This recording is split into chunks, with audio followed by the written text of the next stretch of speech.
now tuned in to the cold, hard truth. Cayman's #1 hard-hitting live podcast show, where we feature some straightforward conversations on political, social, and celebrity news and all things happening in the Cayman Islands and around the world. This show was created to give the people a voice and a means of being involved and informed without any filters. Sometimes it gets crazy, but we always keep it real.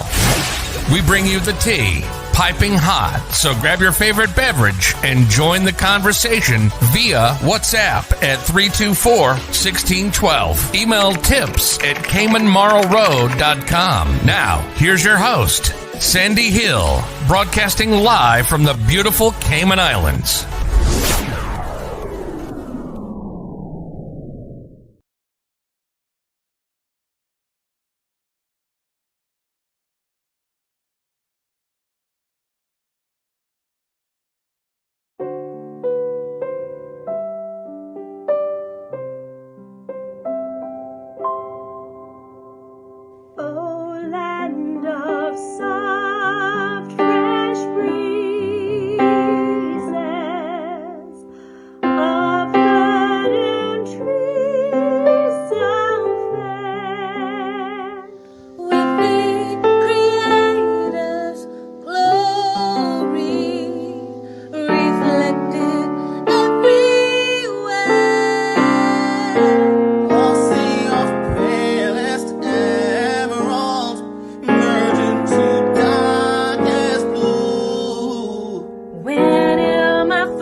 Good morning, folks. It would be good if I had my microphone on.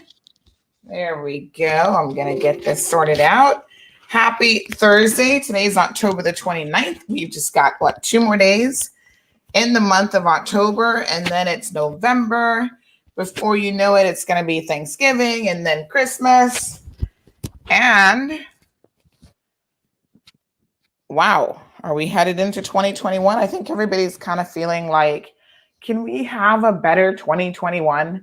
I've seen so many jokes about 2020 and 2021. One person said, can I not even count it? Like, I'm not going to count it in my age, because seriously, it has been one of those years. I don't even feel like I got a birthday out of 2020 because it's been a little bit crazy. But you know what, folks? This is our new normal. This is the world that we live in. I know that COVID has taken over so many aspects of our lives, but I remain optimistic that things will get better, despite the fact that right now the numbers continue to look really, really grim. There was another report that came out last night that basically said that the US was headed, I think the new numbers is like 50,000 per day. And so it's not good. There's no sunshine on the horizon. The Americans are getting ready for an election in a couple weeks' time. And we're all, I think, very, very interested to see how that turns out. But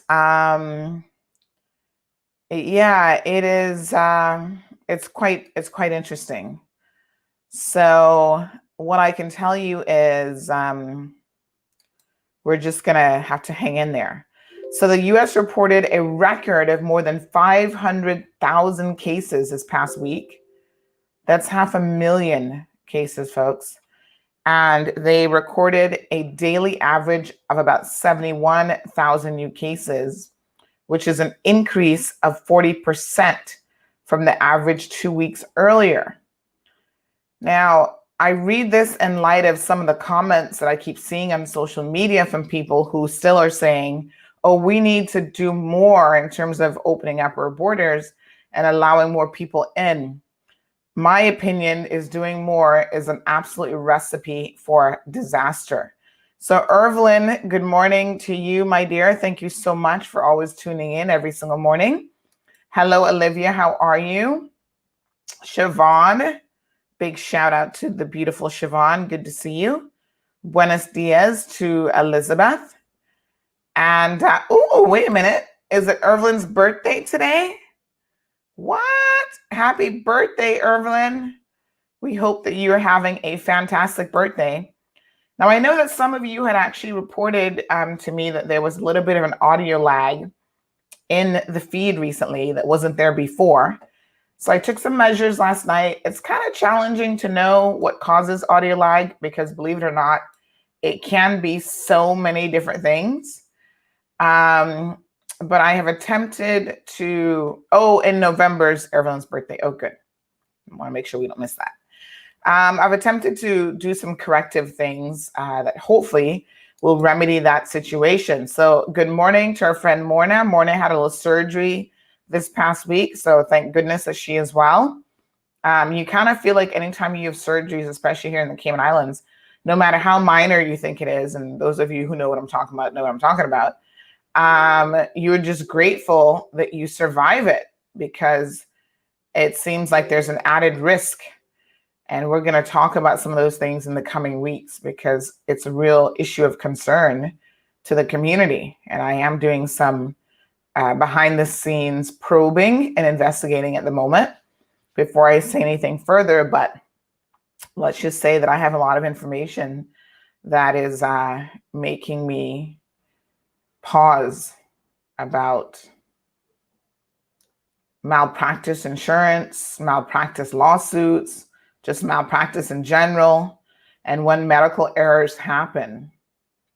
So we're so happy that Morna's little procedure went well. Good morning to Gina. Hi, Larry. Larry says it's a rainy, chilly day in Bronxville, New York today. Wow.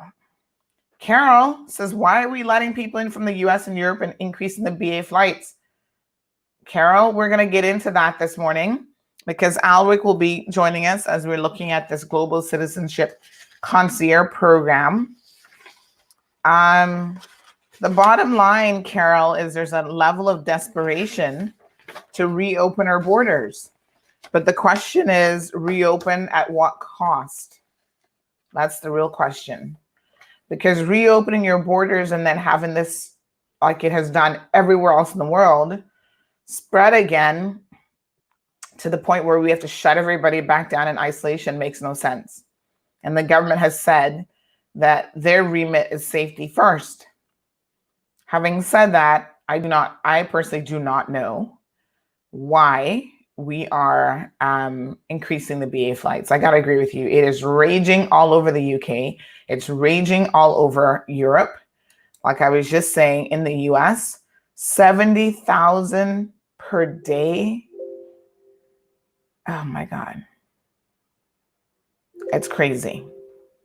So the vaccine companies are rushing this process, which I don't like that either.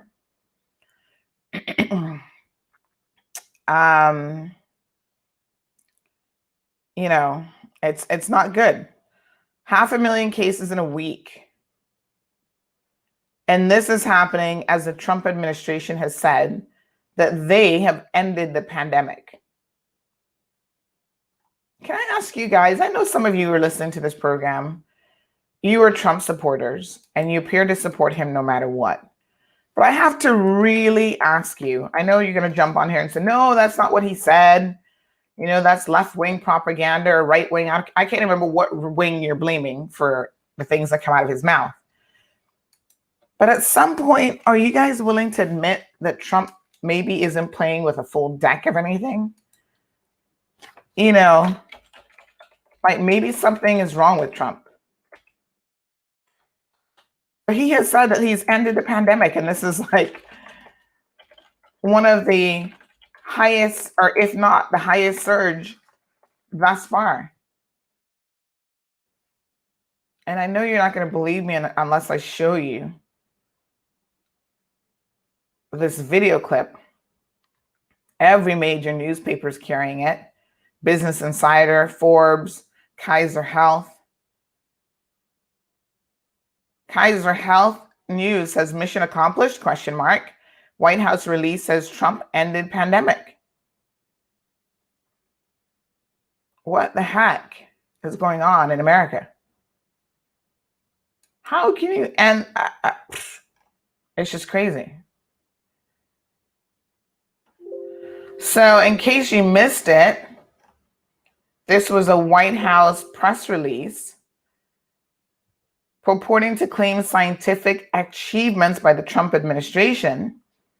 And one of them included that he ended the pandemic. Wow. That's amazing, quite frankly. A press release. And the word that they used, the words they listed, ended the COVID-19 pandemic. Maybe that was like a wish list of things. And then they just got the wish list mixed up with the non-list of things that he actually didn't achieve. That's kind of what I'm thinking probably happened, right? Because that makes sense. You got a wish list and you're like, oh yeah, I want to accomplish all these things. And then when it doesn't happen, maybe you just got your list mixed up and confused and they released the wrong list. That's certainly a more plausible possibility than what they're claiming, which is they've ended the pandemic. They are nowhere near. They've not even flattened the curve. They've not even, hell, forget about flattening the curve. They have not even moved the curve downward in any way. The curve just keeps going up and up and up. What are they talking about? Ended it. So of course, they always are gonna come up with some excuse for when they misspeak and when he gets facts wrong. This man lies on a regular basis. I mean, they counted, my apologies, in one weekend a couple weeks ago, how many times he lied at like 2 or 3 different events. And it was practically every single thing that this man said that came out of his mouth was a lie. Now, listen, folks. The name of this show is The Cold Hard Truth. And I don't care if it's President Trump, Premier Alden McLaughlin, my mommy, my brothers, my sisters, whoever. At the end of the day, the cold hard truth has to be the truth. So I'm perplexed at what he's talking about half the time. 500,000 new COVID cases last week, which is a record. That information came out on Tuesday. The president and some of his closest advisors have recently referred to the pandemic as if it's ending or over.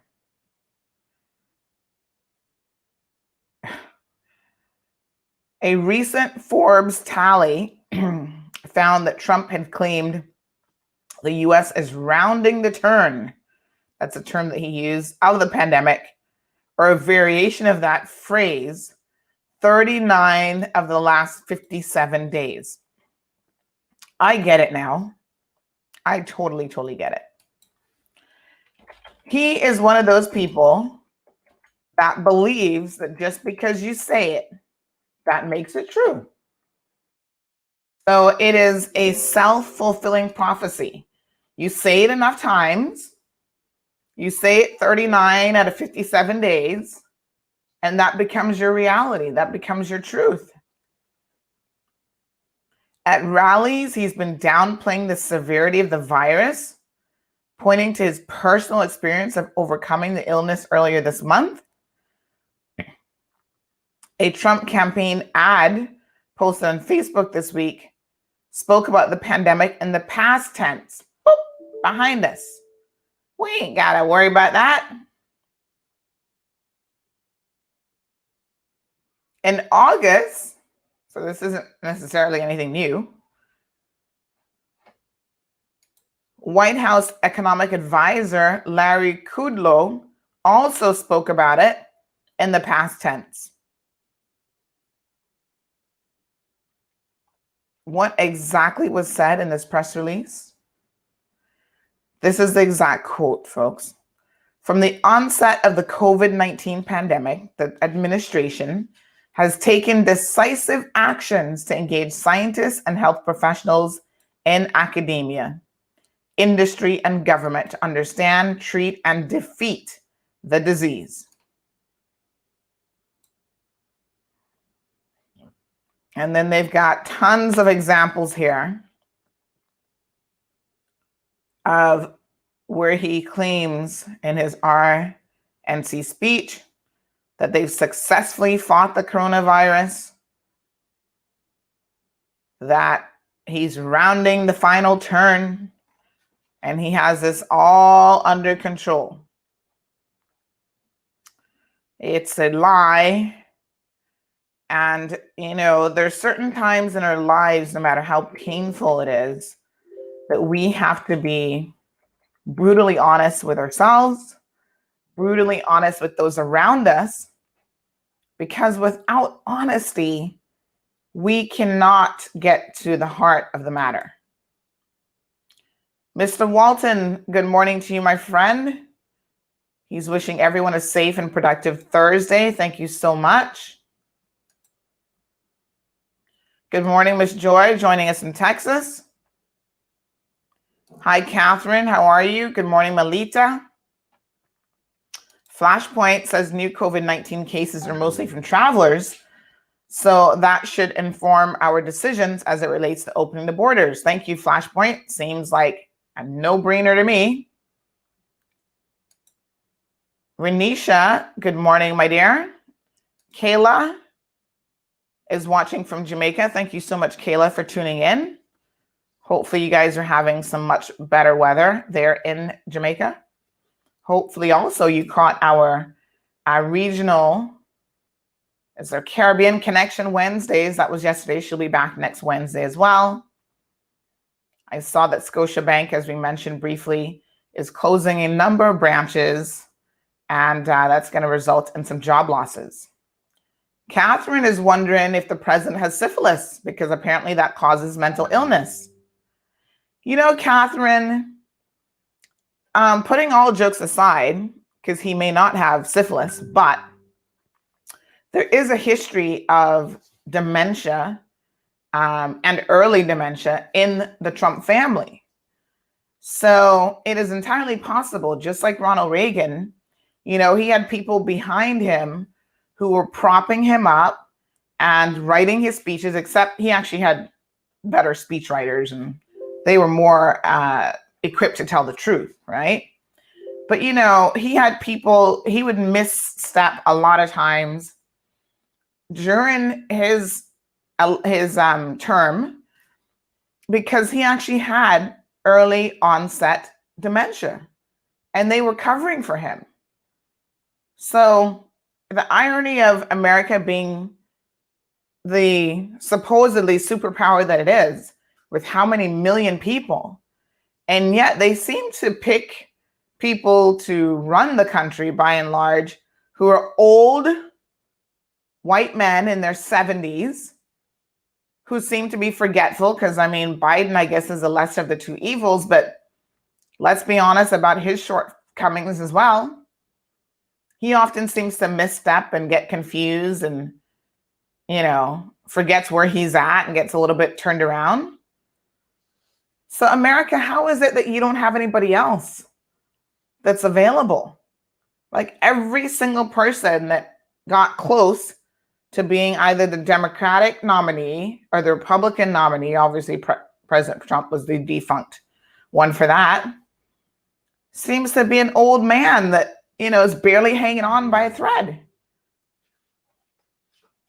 Most people are like, Trump, they're surprised he even survived the first 4 years, given his health conditions and his propensity to hang out at Burger King, eating a burger every day kind of thing.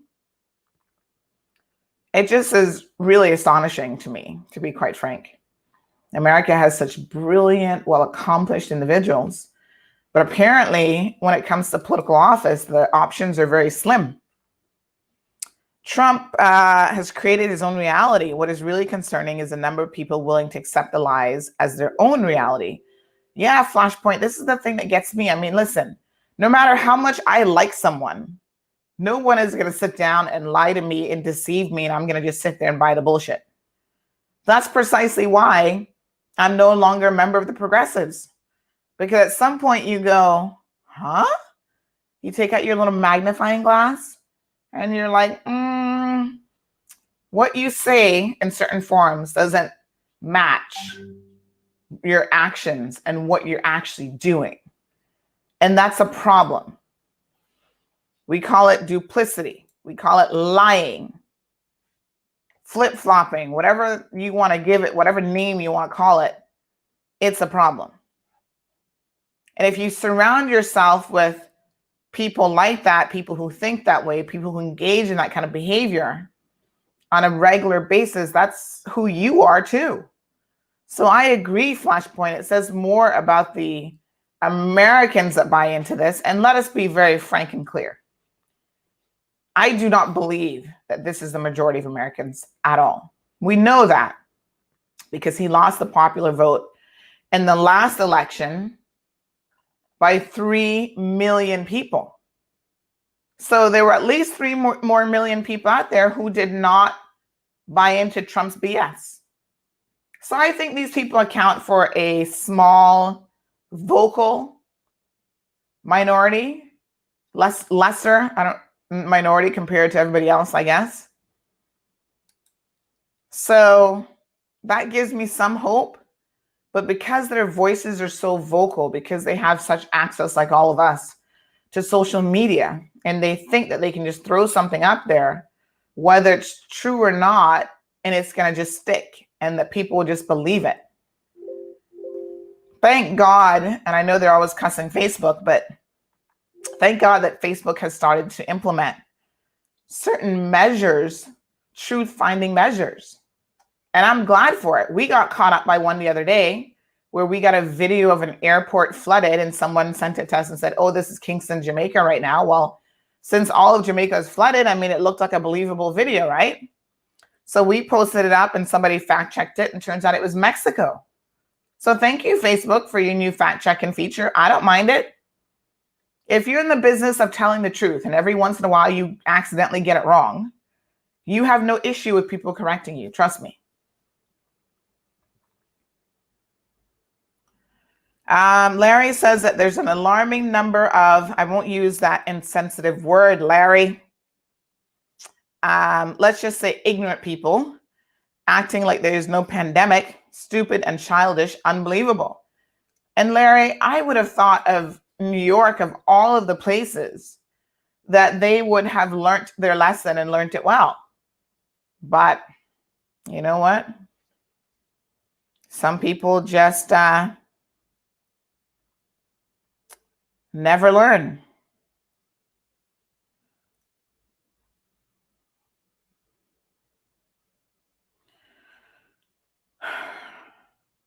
Nagish, is that how you pronounce your name, my dear? Good morning to you. So nice to see you. Not wearing masks, not social distancing. That will certainly not help. The beautiful Lisa says women are voting and they don't want Trump or anybody else to grab them by their you know what. Lisa says people who follow Trump are sheep in the US. The guy lies his fanny off and people are able to look the other way because their stock portfolio is still good. Speaking of stock portfolio, Lisa, I saw yesterday where, was it the Dow, Wall Street, something took a big plummet of like 900 points or something ridiculous. Give me 1 second here because I know I saw this show up on my news feeds.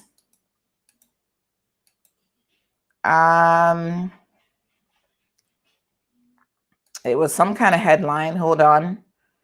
All right. European lockdowns. Wall Street had its worst day since June as cases surge around the globe.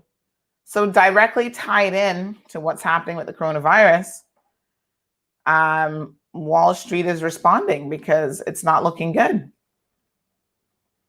So stocks on Wall Street slid on Wednesday, racing any remaining gains for October, and European shares sank to their lowest levels in months as investors begin to worry about the measures that governments, plural, make or might take to control the coronavirus pandemic's new wave.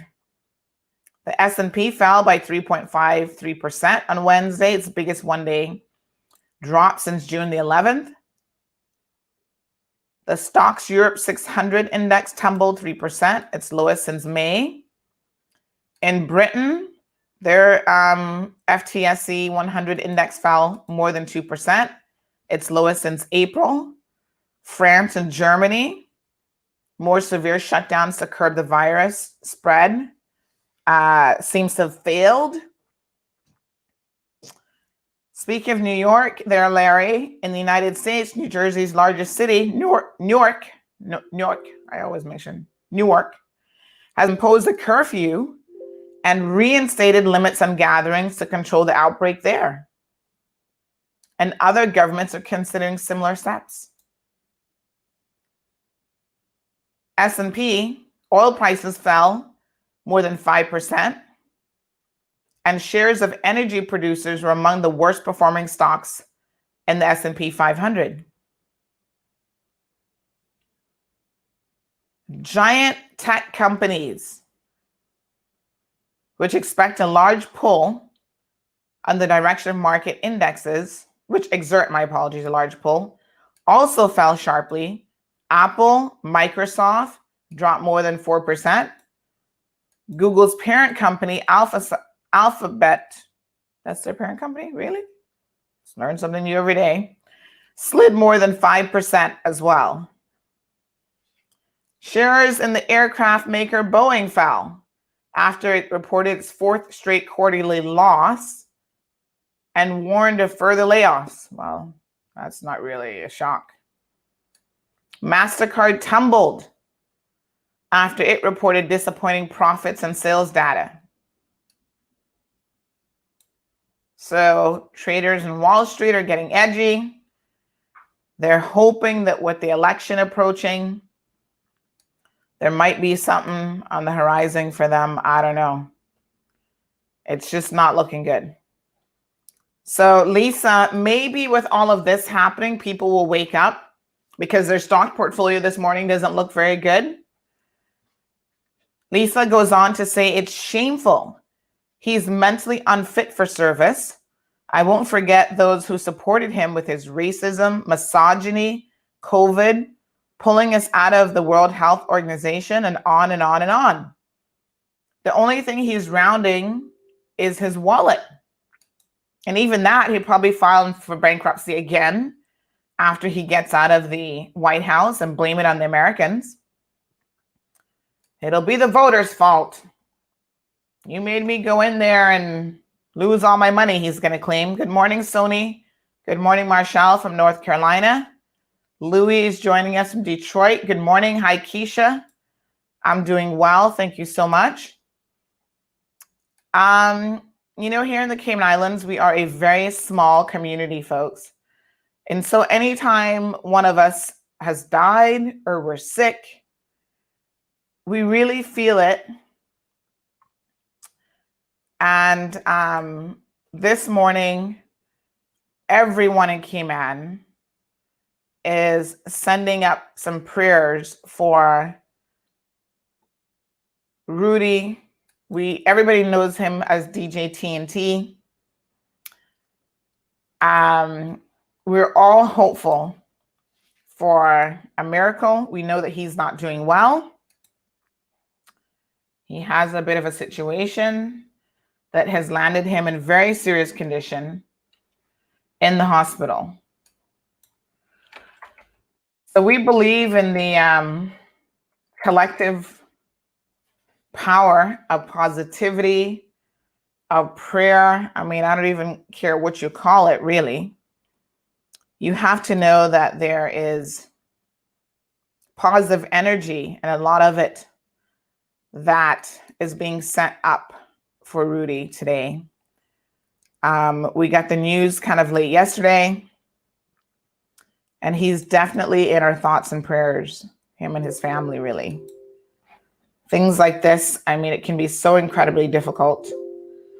We understand that he's actually on life support, and he may have been placed in a medically induced coma in order to help his body try to fight and recover. And, a lot of times physicians will do that just to give you a fighting chance, because your body needs as much rest as possible. And so that's one of the ways that medically they have discovered that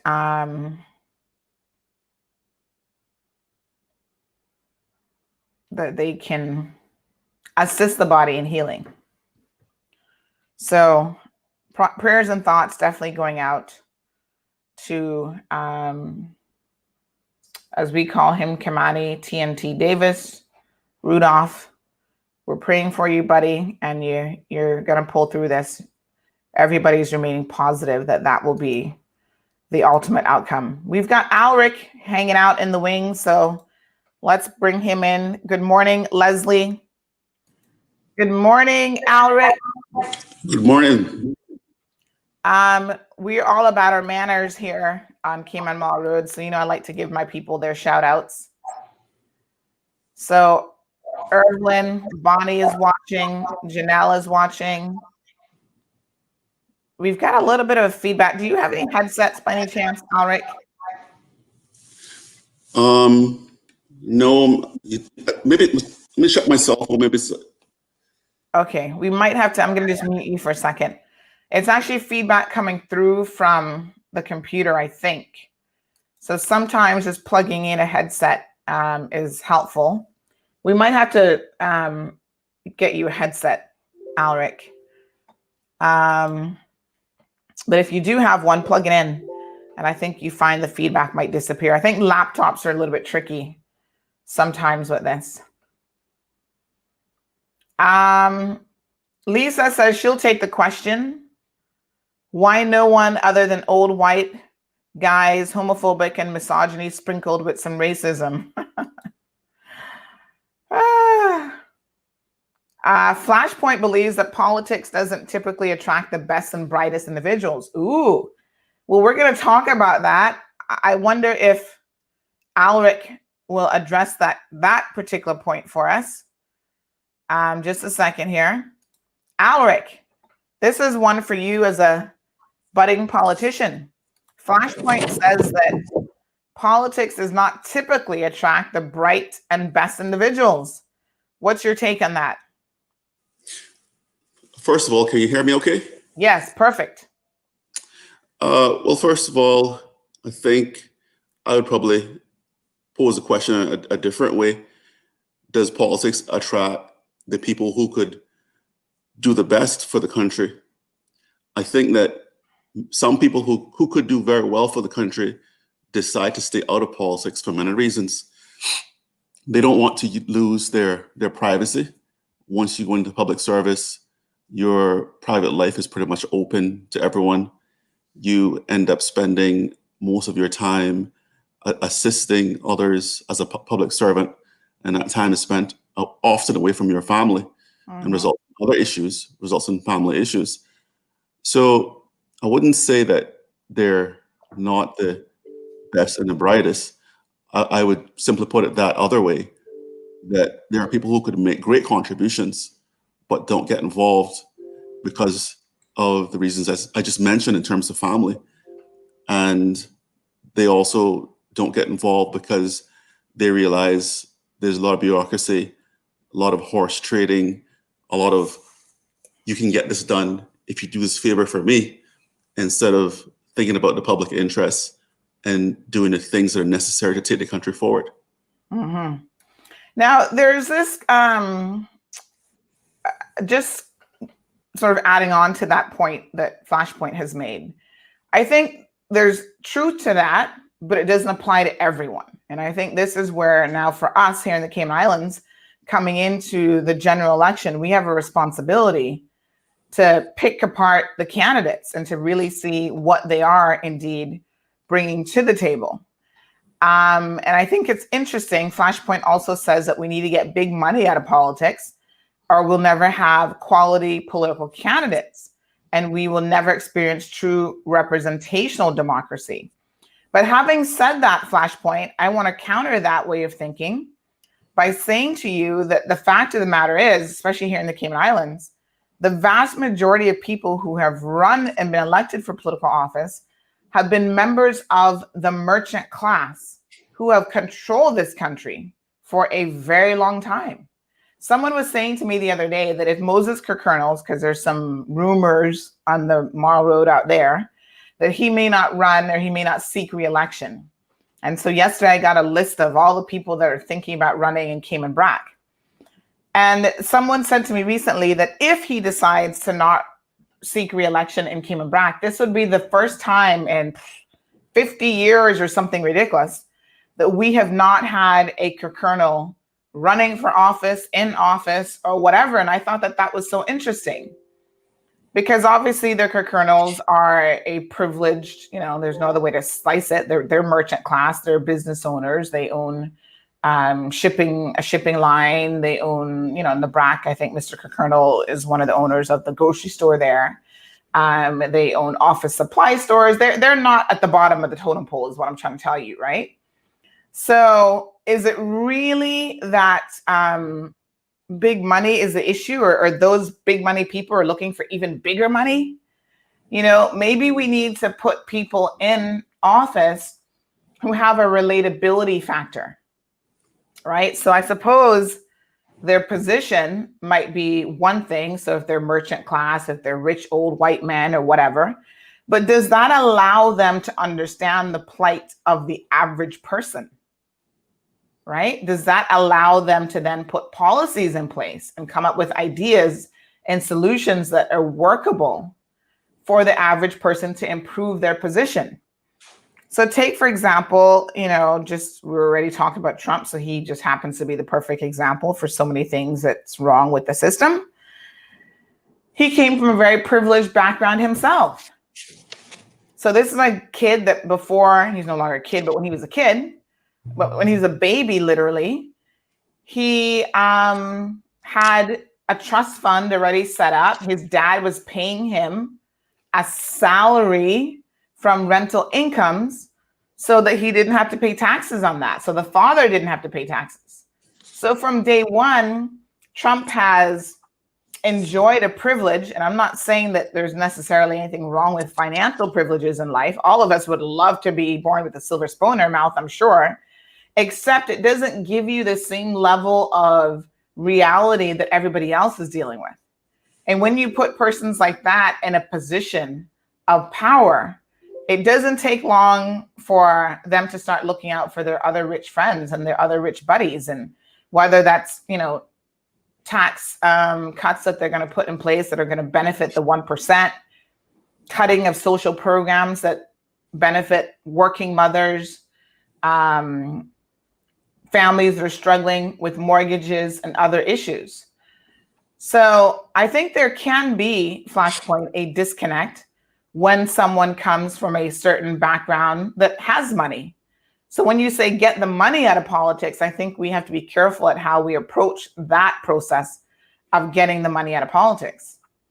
Now, Alric, we are doing a segment with you. We have to do a part 2 actually called Conversations With.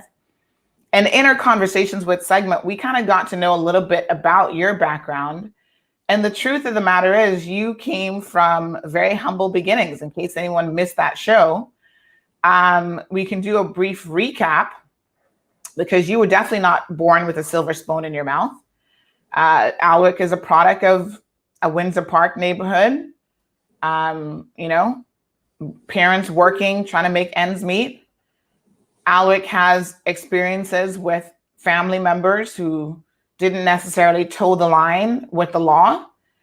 And he had shared with us previously that that was something, having a brother who was basically a gangster, that directly impacted him and what he wanted to accomplish for his life on a personal level. And now how he's hoping to be able to perhaps influence the lives of other people.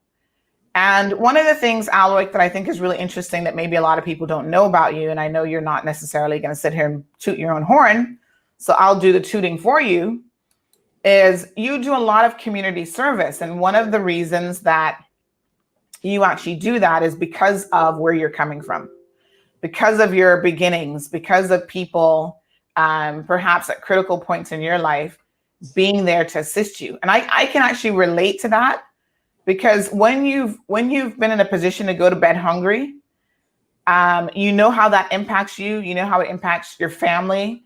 You know how it impacts your ability to even focus in school and to learn. And you see other people in that predicament, other people suffering. You can't help but want to reach out to those individuals. So Alric, maybe tell us a little bit, like I said, we've done a first interview. We're going to do a second one. But tell us a little bit about why, especially when it comes to just the basics, like making sure people can eat, why you think that that is such an important cause to always support and get behind. Well, the overall idea is to lift people from where they currently are to a better place. So food is only part of the program. And we have a lot of organizations assisting in the food area, like Acts of Random Kindness, ARC, Cayman Food Bank, Feed Our Future, and Meals on Wheels. So there are different aspects of the whole idea of lifting someone. If children don't have food, which is the case in some of the primary schools and high schools, where they go to school without sufficient money, and some of these kids fall into the gap where somehow the charity doesn't reach them because the charities are limited by the amount of funds that they get from donations. So sometimes the charity is unaware, or for some other reason doesn't reach some children. So children go to school hungry. And if you go to school hungry, then I think it's going to be more difficult for you to concentrate on your lessons. And that impacts your ability and opportunities in education. So that's one of the reasons why ensuring that food is in the schools, food is available for students or low-income people is really important, because it affects their learning ability and their ability to concentrate during school. So you can imagine focusing on food rather than your lesson while you're in school. And some other kids don't know that some kids are going hungry or don't have the money to buy food. These children tend to just go to the school counselor or some other teacher that they trust, and then that school counselor takes money out of their pocket and tries to help the child. So I would say that food is critical, but it's not the only thing. You have to also find a way to lift the person. So one of the things I've done in the community is to talk to people about, what their actual goal is. And some people say, I actually need to get a job. So my idea is I introduce some people to employers who are looking for employees. And some of those people have gone to interviews, and the next step is for the person, right? So the process of lifting a person and also involves them playing a role. So I can introduce you to the person who's offering a job, and I can give you a great reference, based on facts. But the next step is also involves you. So, like I say, food is important, but part of the lifting is getting to know what the root issues are and how can I help someone to actually help themselves to move forward. All right. So Sony wants to know about Jenny and Freddie, the Spanish folks living in East End that were doing the Susu flower. So Sony, we put up a story. I was actually working on the story into the wee hours in the morning. I was up until 1:30, I should tell you, finalizing this story because we've been getting for well over a week all the bits and pieces of this together. We wanted it to be as factual as possible. So Sony, we will discuss that this evening because remember now today's Thursday, so we do have an hour of discussion into the evening hours. So tune back in, please, at 7 o'clock.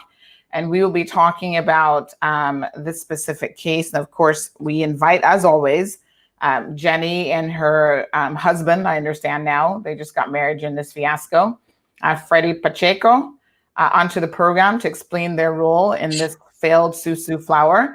So far, it appears that they have hired the largest group, about 1,000 people, and now out of money. So Flashpoint says that many of the people that support Trump understand that he's mentally unfit. However, they're united around a shared hate of certain groups of people and are willing to overlook everything else. Now, that bringing that back home, Alric, because of course, a lot of these comments are relevant to what's happening here in the Cayman Islands.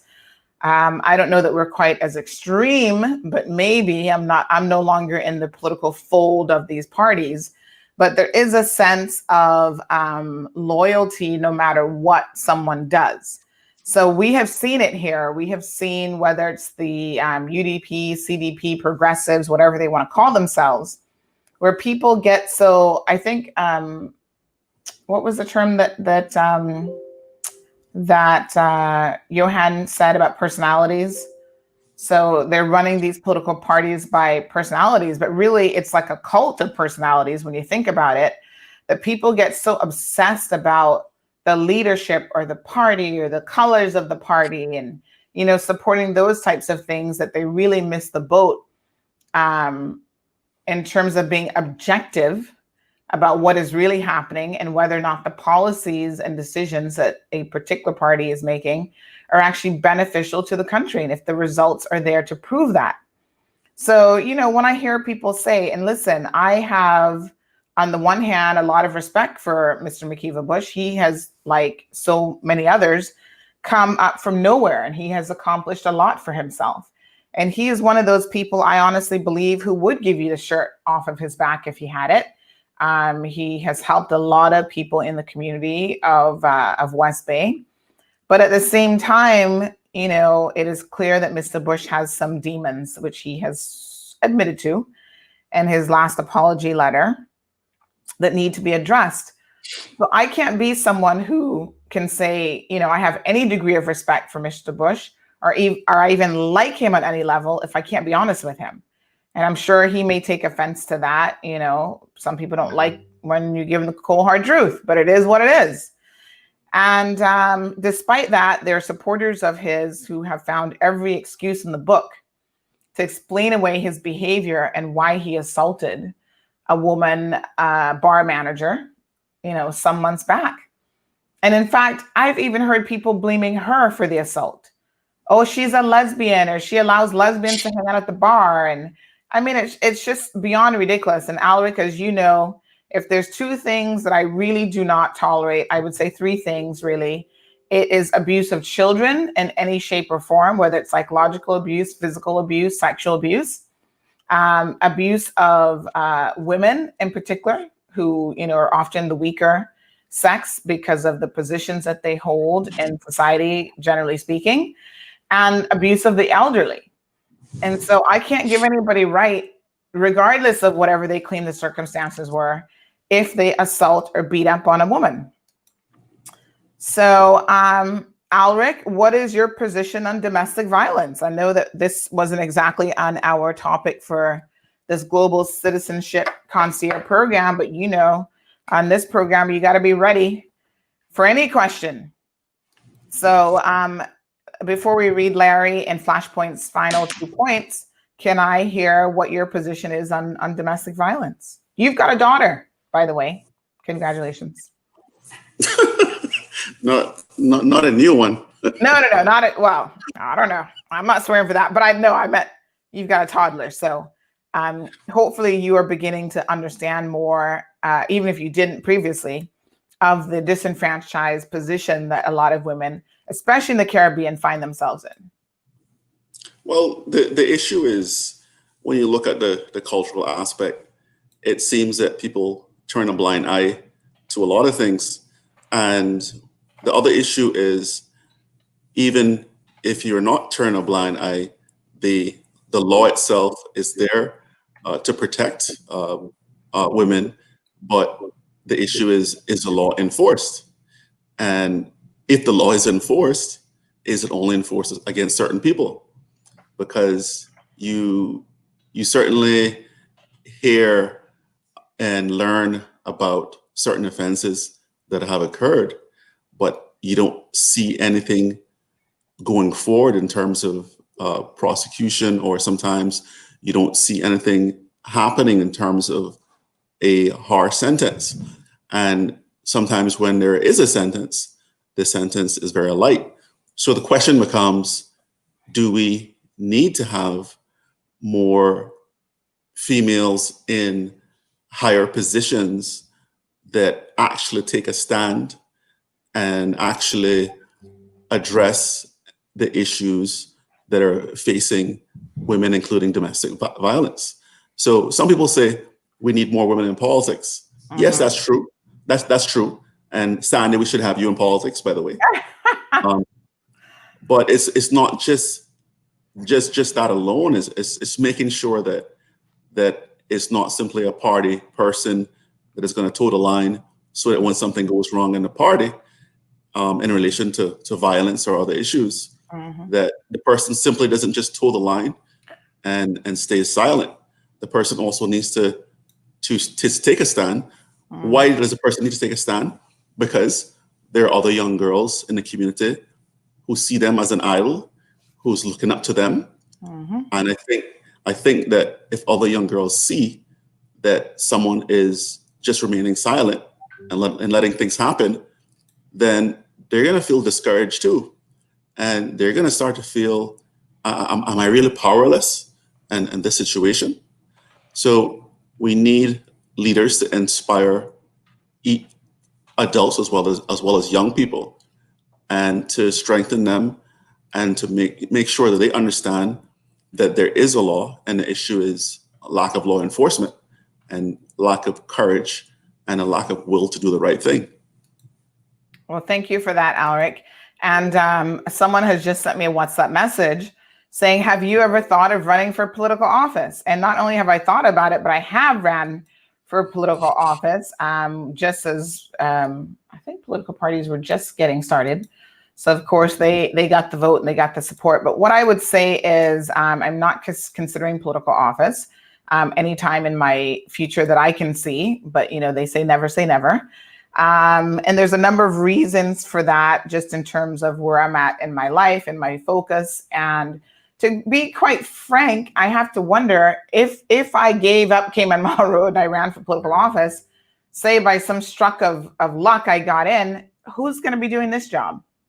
You know, I think that this is such an important job in media right now, because media is on the verge of what I consider really dynamic change here in the Cayman Islands. And in the past 3 years, CMR has been, you know, leading the race in terms of that. We have caused a lot of things in the world of media to be shook up a little bit and to change, you know, and I'm not trying to blow my own horn here, but I think this is a reality that if you've been paying close attention to, you've really noticed that this concept even of citizenship, citizenry, journalism, or whatever you want to call it, has really taken foot here after we have come out with the concept via Cayman Mall Road. So I think that the country needs me more where I'm at right now, telling people the cold hard truth every single day if I can, giving people who otherwise would not have a voice, because I think despite your best intentions, when you get involved in politics, you have to become a part of a much bigger machinery, in a much bigger system, that there are rules that you have to operate within. And there are some rules that I have to operate within, but I have far less rules, I think, than politicians who are often trying to get someone to vote for them. Because I can tell you the cold hard truth, whether you like it or not, and I don't necessarily have to care, because you're not voting for me. So what's the big deal? So I do believe that we need people in positions like that. And Jackie is in agreement. She says, stay right where you are, doing what you are doing, because I do think that this is a necessary job here, a necessary role. So Larry, for his part, says that I don't think that rich people should be in public office because they can't really relate to the majority of people who are rich. Now, Alric, I want to talk a little bit about, I'm not trying to get into your business, but I am trying to get into your business, a little bit about finances, right?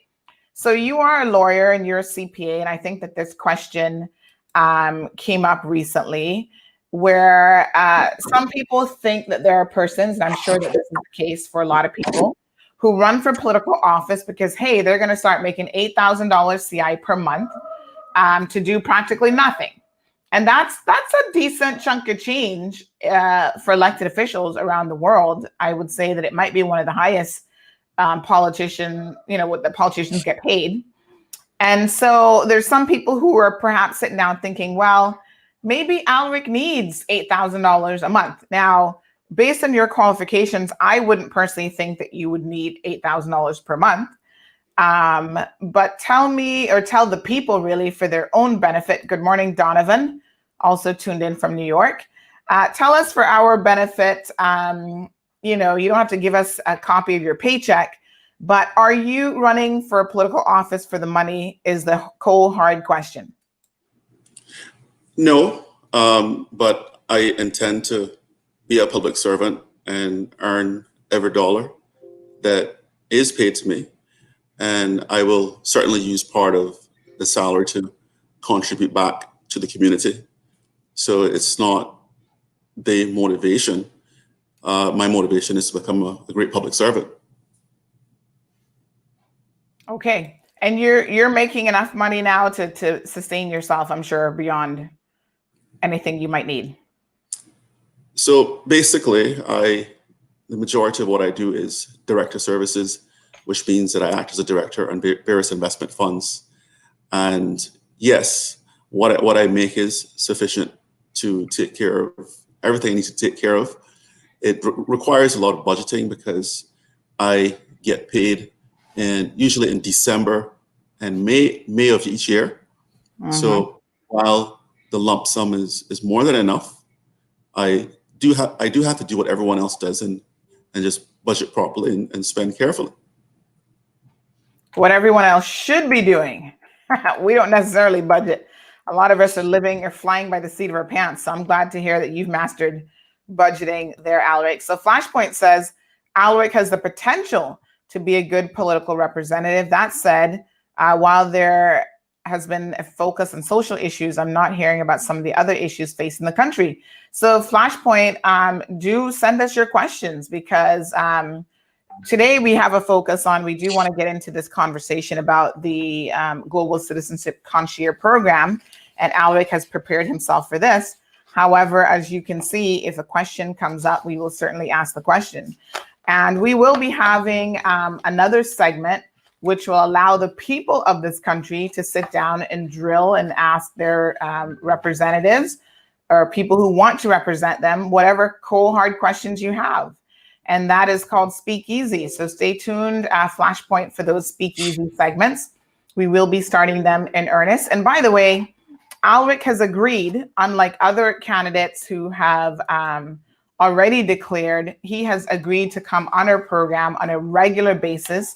So maybe even once a week right now, to make himself available to all of you to have your questions answered. So yes, I think Flashpoint, you may not know what Alric's position is on other issues other than his social work. And that now is where Alric has a job to do, and that is informing you of where he stands and what his solutions are. So perhaps we should then turn our minds a little bit to this Global Citizenship Concierge Program, and we can hear what Alric's thoughts are on this particular program. And I have been reading up a number of, I'm just reading Karen's comment. She said there's a comment posed on Cayman Mall Road site which gives a possible location. Possible location for what, Karen? Right. So this Global Citizen Concierge Program has been launched by the Ministry of Tourism, and it has made the news all over the world. It was on the PR Newswire because they've obviously done a press release. And basically what this program is they are really trying to attract people with money. So this is the ultra rich, or people who, I wouldn't even say that they're ultra rich, but people who have the capacity to work remotely. So, you know, we now live in a world where, because of COVID, most of us had to figure it out. All the big law firms, you know, have the ability to now use Zoom. They act like Zoom was a new invention. And they can have people have virtual meetings, and they can have people work at home, and they log into their systems. They have network access from anywhere in the world. So I guess this has really gotten the government to thinking that, right, there are people who they're referring to as digital nomads who have the ability and the flexibility, because of what they do, to work remotely all the time. So they don't have to physically be in an office. They don't have to physically be anywhere. As long as they have access to the internet and to a computer, then they are good to go and their work can continue. Now, because today is Tech Thursday as well, we always try to integrate some element of technology into the discussion. Karen, thank you so much for clarifying. I should say that the way that I see comments on my screen, by the way, when you're actually directly responding to someone else, I don't see that you're responding to someone else. So that's why that question came across as like, huh, what is Karen talking about? They all just show up very, you know, in a line of comments. So yeah, so, you know, this concept of being able to remotely work, some people seem to think that it's something new. Being that it's Tech Thursday, one of my biggest concerns, which we'll get to here in a second, is do we as an island have the technological infrastructure to start inviting people into our country who will be utilizing our internet services quite heavily, perhaps, and need reliable internet. They need to have Zoom calls. They need to be able to do all this stuff without constant buffering issues. So, Alric, what are your initial thoughts on the Global Citizenship Concierge Program that the Ministry of Tourism, they're calling it the GCCP, has recently launched? And again, it's going to, according to them, provide the highest standard of personalized service for long-term guests and global citizens from their arrival to their departure. And they go on to say that the Global Citizenship Concierge provides the perfect opportunity for remote workers to live the life of their dreams on our idyllic shores and amongst our Cayman-kind people. This is what the Honorable Deputy Premier and Minister of Tourism, Moses Kirkernel, was quoted as saying. Our government has been successful in the face of the global health crises, and we've emerged as a safe haven in the Caribbean. Now more than ever, businesses are embracing the flexibility of digital existence, with many employees seeking a change of scenery and lifestyle. Remote workers can now spend up to 2 years living and working in the Cayman Islands, reinvigorating their 9-to-5 schedules with Cayman kindness, and elevating their work-life balance with sun, sand, sea, and safety in Cayman. Alric, your first thoughts. Well, I know several lawyers that I've worked with before, especially when I was at the firm Higgs & Johnson. There were some staff who worked remotely. So I know working remotely is possible. Some people work remotely for other reasons because they have to be overseas with certain family, have to be close to certain family overseas.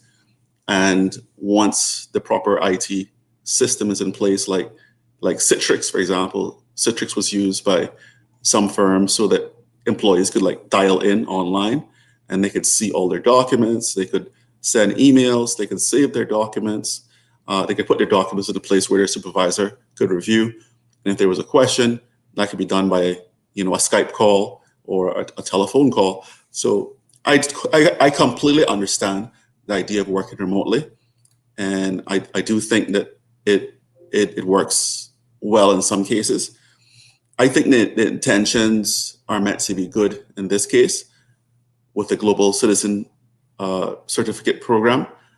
I think that the marketing sounds great. So the idea is that people would apply for this Global Citizen Certificate, which would require them to be in Cayman for at least 90 days at a time out of the total time of 2 years that they're allowed to be in Cayman. Obviously, this time could be extended by cabinet if they want to. So you have a maximum of 2 years in Cayman. You are required to be in Cayman at least 90 days per year. You don't have to be in Cayman at the time of the application. I think that is one point. You can be inside or outside the Cayman at the time of application. Because if you look at what the regulations say, and I have them in front of me, it says where the applicant is in the Cayman Islands, the period of his time shall start on the date of the grant of the certificate. Or where the applicant is outside the Cayman Islands, the period shall commence from the day the applicant first enters Cayman. Now, the idea is that people would come to Cayman, people that already work in their own countries from their home office. So let's say you're in Miami working from your home office and you make all your money working from home. The idea is that you would come to Cayman, you would get this Global Citizen Certificate, and you would continue working from your home office, but now your home office would be in Cayman. Now, it sounds really good. And the idea is that the person would rent a place in Cayman. They would go to restaurants in Cayman. They go to the movies, healthcare. They would spend money in Cayman, go on tours. So the idea behind this, in my view, is it's intended to boost the economy. But when we look at what's actually required of those applicants, if you are single, you only have to be making US $100,000. If you have a spouse or a civil partner, you have to be making $150,000. If you have children, then it says an applicant and dependent child, the total you have to be making is $180,000. So we're actually not talking about wealthy people. We're still talking about sort of middle class people that we're inviting to Cayman. And like I said, the intentions are great. Right. But what I want to mention the details, and let me just pause you one quick second there, Alric. I'm sorry to interrupt you, but this is why it is so important, folks, to read. I mean, we have, like you said, a very flashy, press release that has gone out to all of these different media sources around the world. But when you start getting into the finer details, like Alric has done here, you really see that, listen, $100,000, and by the way, that's US, that's not even CI. So that's 80,000 CI, isn't a whole lot of money in the Cayman Islands. I mean, gosh, you could spend that in a heartbeat by, paying $2,500 a month for rent, eating out a few times a month, and having to pay your utilities alone. So I think that is an area of concern. The threshold, in my opinion, I agree with you, Alric, seems to be very, very low. And in fact, the global citizens that we are, I guess, attempting to court with this don't seem to be anyone who would really, warrant even being in a concierge program. And the amount of money that this country is going to spend in terms of promoting this program and offering all of the different services that come with it, And we'll talk about some of the fees as well, because Flashpoint asked what was the income projections associated with this initiative. I don't know that we yet have those income projections. However, continue, Alric. My apologies for jumping in there. To continue from what you're actually saying, I agree also that the minimum income requirement to get the Global Citizen Certificate is quite low. If the idea is to generate more spending in Cayman with tour operators, with restaurants, rental apartments, etc., it must also be considered what disposable income the global citizen will have to spend on these things that we're saying they're going to spend on. So think about the expenses that the person has in their home country.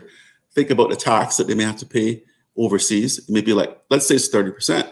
So after they pay their tax overseas, after they pay their mortgage, loan, and other obligations, the practical thing is, how much do they have left after they take care of their overseas obligations? So now, if you minus all those things, and then you think about how high the cost of living is in Cayman. So after they finish paying rent in Cayman, for one thing, they may feel like, wow, this place is really expensive. It's going to be very difficult to survive here. I better try to save every penny I can. So while the idea is great, we must be practical and think about the expenses that exist for these people in other countries. So they're going to take care of the expenses in their home country first, their taxes in their home country first. And following that, we have to look at realistically, what is their disposable income? Like how much do they have left over to be spending in Cayman? The other thing we need to look at is these regulations that, I have them here. They state that the applicant has to provide evidence of their minimum annual income. The problem is there's no express reference in these regulations that income evidence come directly from the applicant's bank account or the applicant's employer through an employer letter. None of that is actually expressly stated in the regulations. So how will the director of work be satisfied that these people are making the money that they're making? And the other thing is, which jurisdiction are they coming from? Are they coming from a jurisdiction that is deemed high risk by the Financial Action Task Force? Because the Caribbean Financial Action Task Force does a review of Cayman, and Cayman is currently waiting on some other conclusions coming from that task force. So we also have to make sure that where these people are banking their funds overseas, that they will spend here, if that is a high-risk jurisdiction according to Financial Action Task Force. Let's just pause right there, Alric, because already the wheels in my little head are like, dirt, dirt, dirt, dirt, dirt. And I see the problem here, a potential problem. Is say, for example, I'm a criminal, and doesn't matter where, it could be America, Europe, anywhere in the world. And I see that the Cayman Islands is offering this program. And I think to myself, right, the federal government have their eyes on me, and they may want to get their hands on me. So the perfect solution for me and my criminal proceeds is to run off to the Cayman Islands at least for 2 years and sit back, kick up my feet, and run my scams, my drug corporation or whatever it is that I'm scamming people of, stock and penny, stock scammers, whatever. I can sit from the computer and do all of those things right here from the comfort of the Cayman Islands. So this program might be attractive to unsavory individuals. And as you said, we now have questions being asked by Alric here. Are there enough checks and balances in place to try to verify these individuals are who they say they are, and that the source of funds, which is important when it comes to the financial risk that we could potentially be taken on, are all of those things actually in place? And I must say that one of the interesting things about our jurisdiction, we do a lot in terms of legislation. So we put all the legislation in place because that's what's expected from the FATA and whoever else is out there. FATA? FATF, whatever. Financial Action Task Force and all these people, right? the OECD, and they've got us under their thumb. So we're going to put the legislation in place, but at some point there becomes a real question of implementation and how much of this we're actually deterring because of the legislation, because of our actions. And we have seen some instances where I have questioned even recently, for example, with the Canadian fellow there who got arrested by the FBI on some potential SEC violations as he was traveling back to Canada in a private jet. There were some real questions there about Andy at McAlpine. And, there was another situation recently where a company has been shut down by the Americans.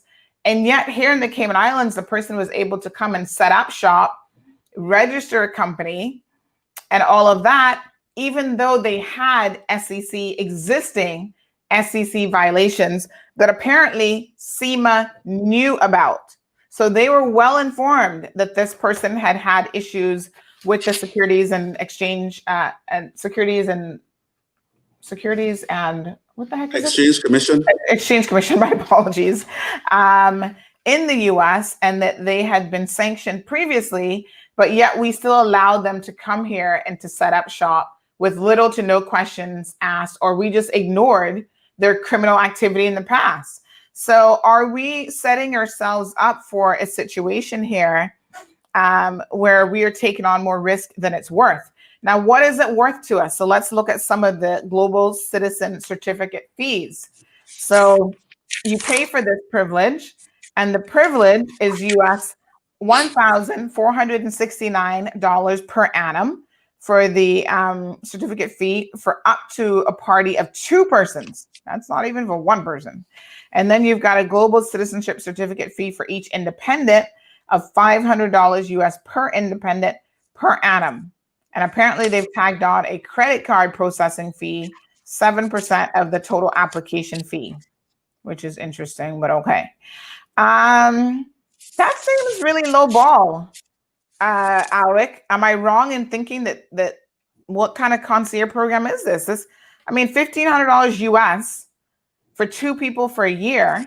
There are people in Cayman who pay more than that, like hard-working middle-class citizens who pay more than that every single month to CUC. That doesn't seem like a windfall of money. Like, are we sure we're doing this right? Well, it's certainly a way to avoid the high work permit fees. Imagine if the person was actually working in Cayman for a Cayman company, the work permit fees would be a lot higher than the low fees that are required to be paid in this case. Yes, and that now makes me wonder. I'm glad that you said that, because of course that also makes me wonder, well, if that is the case, what does that mean now in terms of how are we proving, or what checks are being carried out to ensure that that person isn't here working remotely? Like, I don't even know how you control that, because say, for example, my employer is Maples and Calder, just randomly speaking, Maples and Calder Asia. But like any other company, I can work remotely. So I come here and they set me up shop here. Of course, they're going to pay the fee. They're going to pay my rent and whatever. And I'm sitting on 7 Mile Beach doing Cayman law, working for Maples and Calder, but the Asia arm. So technically it's not the local office. Is this someone who would be exempt from the concierge program? Or how does this work exactly? Well, I think, the question raised by your viewers is, are there any checks and balances? So go into your specific example. The clauses, the provisions of the regulations do not prevent an employee of a branch of a Cayman company that operates overseas to come to Cayman to work, avoid the work permit by getting a global citizen certificate, continue working for the overseas branch, and then after 90 days, transfer from the overseas branch to Cayman. There's nothing preventing that from happening. So in terms of checks and balances, we don't have sufficient checks and balances. So again, the global citizen under the regulations must stay in Cayman for a minimum period of 90 days per year. But here's the thing, what if I come here for 90 days? I Mm-hmm. satisfy the 90-day requirement. Mm-hmm. I do some interviews, I secure a job, I leave, and then come back to Cayman with a job in hand. And meanwhile, we have Caymans that are suffering or unemployed, and we're actually facilitating employment of other persons coming to Cayman. Because I'm pretty sure that once you've met the 90-day criteria, immigration works, whatever they call themselves these days, they're always overworked, quite literally. And I'm pretty sure their compliance team isn't going to have time to be checking up on these global citizens to see what your current status is, who you're really working for, or anything of the sort. You've paid your fee. That will be the most important thing they're concerned about. You've applied, you've submitted a few documents. It doesn't require very much, to be honest. Paid your $1,500 fee, and then that's it. You're set and you're good to go. We're not going to do any ongoing checks, compliance checks to see if your situation has changed or anything of the sort. Now, just to clarify, who can be brought in with an individual who gets a global citizenship certificate? Those would be persons such as a spouse, a fiance, a civil partners, parents, grandparents, siblings, or children up to tertiary education enrollment. And the one note that it makes here is that children must be enrolled in a local private school or enrolled in homeschooling. I'm kind of curious about the whole private school thing, because at the moment, most of the private schools have a long waiting list that you're supposed to be on for years. So if someone comes here and they're part of this Global Concierge Program, are they going to be given preference by these, private schools to all of a sudden go at the very top of the list because they need to get in right away versus people who've been waiting for years? Caymanians who've been waiting for years? Well, let's take a step back. What document are you reading from? Is that a press release? Yes, this is actually what government has, the Cayman Islands Department of Tourism has put out there. Yes. Okay, so just to let you know, I do have the regulations in front of me. Yes, sir. And I'm going to tell you that the regulations make no reference to any requirement to go to a private school. It makes none of those references. Oh, wow. It doesn't make any reference to... Sorry, there's something in front of your screen there, Alric. It doesn't make any reference to the type of dependent. All it says... sorry, I just got a copy of the law in front of me, so I guess I blocked the screen. Sorry about that. It just says spouse, civil partner, dependent child, or children. So it doesn't go into anything else. So as long as you're a dependent of the person, or you're a deemed civil partner of the person, you can come. And you raise a very excellent point, because perhaps one of the solutions would be to limit the number and type of dependents. But otherwise, it's going to increase pressure on the school system, on traffic, health services. We might even need to put in a car import restriction on these people that are coming in. And the other thing you might think about is, it may seem far-fetched, what about groups that are coming in solely for the purpose of seeking refugee status? What do we do with that type of group, right? So just like what you mentioned about the waiting list is a huge concern, because you have Caymanians that are on waiting lists for 1 to 2 years, some of these private schools. But what we notice over the years is that someone will just arrive on the island and then they will jump ahead on that waiting list. So what is the criteria that's being used to allow people to jump ahead? Because Caymanians are there waiting. Their children need education too. They need the opportunity too. Yeah. So in terms of this information, Alric was kind of saying, well, where did that information come from? It actually is on DOT's website. The ministry, I guess I don't know if this is DOT or ministry website, but the Cayman Islands, visit CaymanIslands.com. It is on their website under news. And you can see here that it clearly says work remotely from the Cayman Islands, and the Cayman Islands government unveils new tourism initiative, including telecommuters to live and work remotely in paradise. And it specifically says that pretty much you can bring everybody, grandparents, siblings. Normally siblings are not considered a dependent, which is quite interesting. Grandparents and parents are normally not considered dependents either, but this definition that they have here for dependents is actually quite broad. Yes. So like I say, when I look at the actual regulations, it does say dependents. It just doesn't define and go into exactly what that means. So I guess I'm happy that the government has included the expanded definition on their site. So in terms of solutions, I think we need to look at some amendments.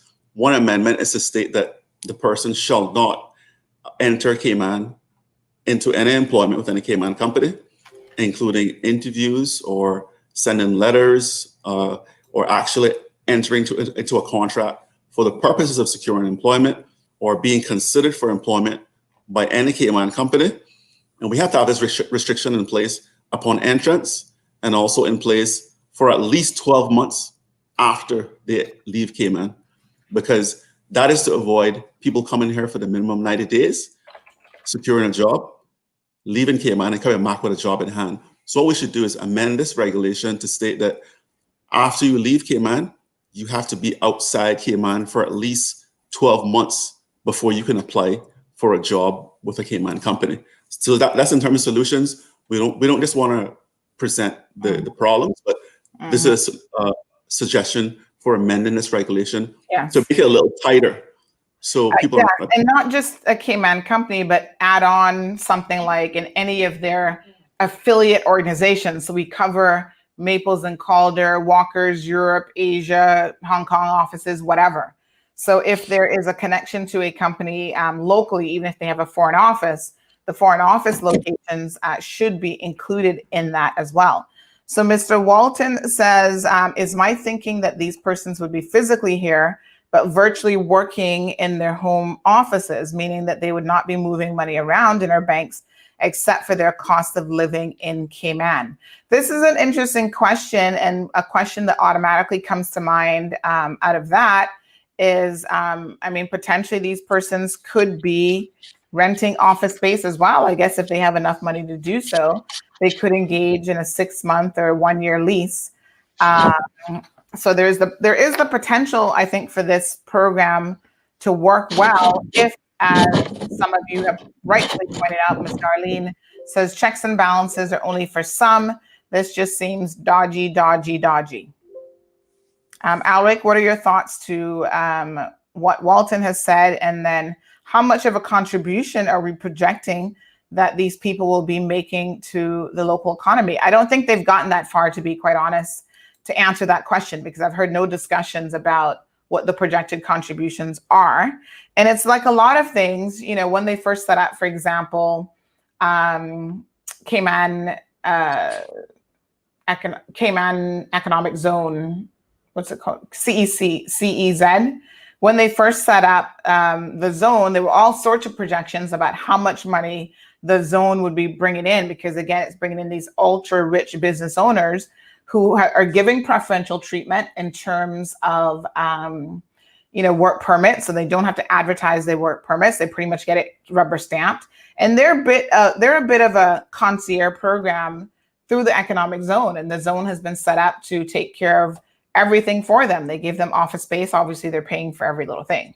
Like literally, if they use a teaspoon of sugar in the SEC offices, they have to pay for it. But regardless, they're going to attract conceptually ultra rich individuals who will then be running businesses, non-local businesses, offshore entities or whatever, that do not compete with businesses here in the Cayman Islands. But we have seen there have been a number of issues with companies in the zone, including compliance issues, which was an issue that Alric raised.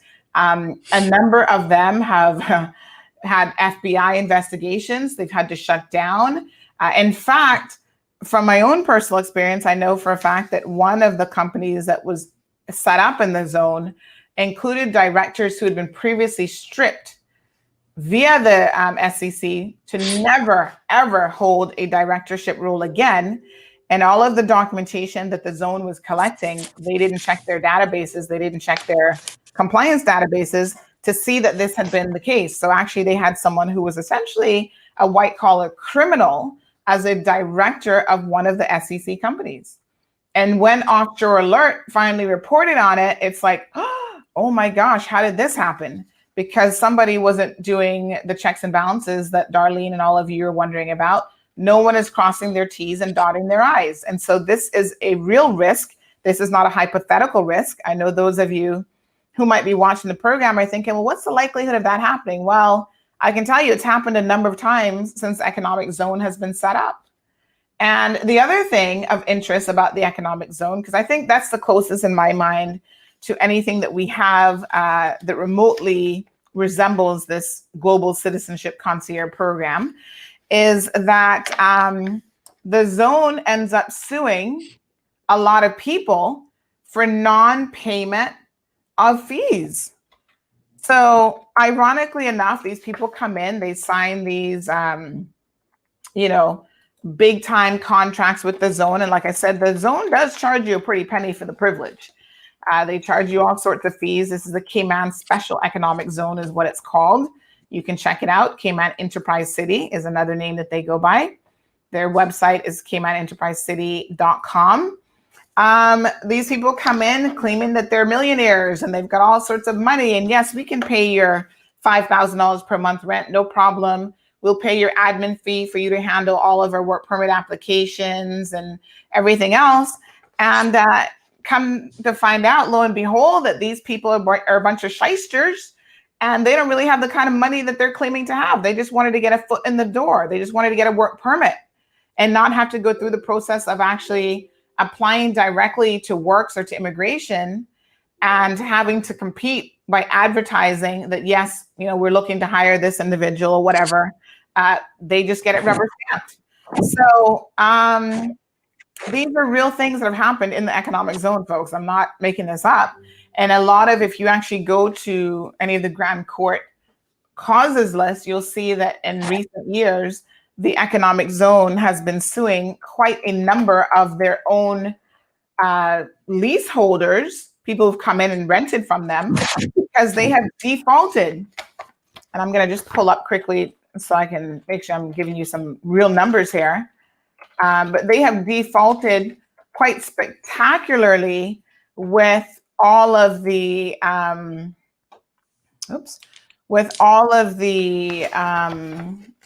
financial contracts that they have signed with the zone themselves. So, we're not having a conversation in a vacuum, folks. In other words, the concerns that Alric has raised are very real concerns. So Flashpoint says, I suspect that this initiative is designed to benefit the merchant class by generating additional economic activity.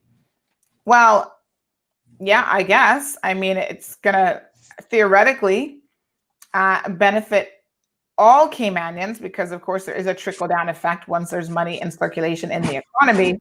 But we just need to make sure, I think, that we are doing this right, because there's a very good possibility that we've not looked at the fine details of this situation, which could land us in a bit of a predicament where we have muck all over our faces, for lack of a better term.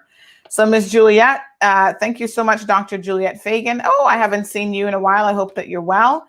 She says, great topic, Sandy. She's enjoying it today. She says,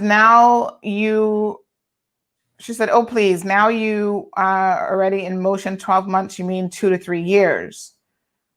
I'm not quite sure what that comment was in reference to. So the maximum period that a global citizen can be here is 2 years. 2 years. Unless cabinet extends that, right? Right. But to address your users' comment, of course, the intention is that people will come here, they will spend in restaurants, spend in hotels, spend on taxis, do tours. But we have to take a step back and say, what is the practical reality? Like we discussed earlier, how much money they're making? Oh, they're making $100,000. Okay, they still have to pay tax in their own country. They still have obligations in their own country after paying their car payment, their house payment. All those things come into Cayman. The question is, practically speaking, how much money will they have left over to be able to spend in Cayman? They will probably think that Cayman is hugely expensive and decide that they can't really they don't really have much left over to spend in Cayman. So while the marketing sounds great, we need to consider practical reality of what disposable income they have to actually spend here. Very interesting. So Yes. One of the things that I also thought about, San, and I think this will actually interest you. As you know, we have rollover policy in Cayman. So I was going to go there. It's funny you should say it, but go on. So what I want to do is read a section. This is actually coming from the regulations, so I'm letting people know that I'm not making this up. The regulation says, any period for which the global citizen is present in the Cayman Islands shall be considered legal and ordinary residence for the purpose of the law. What does that mean? Well, for me, it's unclear what is the implication.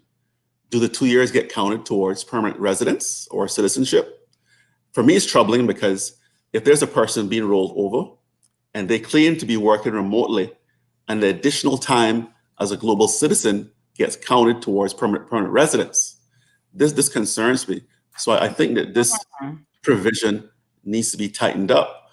I do not think that the period that the person spends here as a global citizen should be counted towards any permanent residence or towards any citizenship.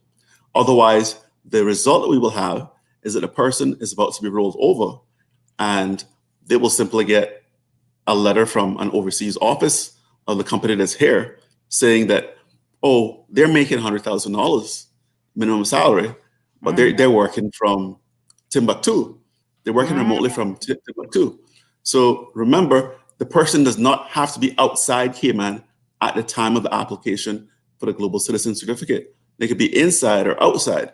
Why do I say that? A person who's about to be rolled over can be inside Cayman, have some company state that he's working remotely for their company overseas in Timbuktu. So he doesn't have to actually leave Cayman, and he's about to be rolled over, and the regulations say that the 2 extra years that he's here on a global citizen certificate will count towards legal and ordinary residence. So as a solution, this needs to be tightened up to state that the 2 years that the people are here, it does not count towards permanent residence or citizenship. It needs to be tightened up. And one of the other issues that we see here is that there are different ways that the Director of Work can terminate the Global Citizen Certificate. So the regulations say that on the termination of employment of a global citizen, the employer of the global citizen shall advise the Director of Work. Now think about that for a second. The employer of the global citizen shall advise the Director of Work that the global citizen is no longer an employee. How will the Director of Work know? How will that be enforced? The employer who's overseas doesn't have any relationship with Cayman or the Cayman government or work. So how are you going to force that person to tell you that a global citizen is no longer employed? So all that stuff needs to be tightened up because the Director of Work has no way of determining if the employer of a global citizen has been fired. Number one, it's not legally enforceable. The employer is not within jurisdiction of Cayman. There's nothing you can do to that employer if they lie, for example. Another thing that we have to look at is we're in COVID, Corona times, right?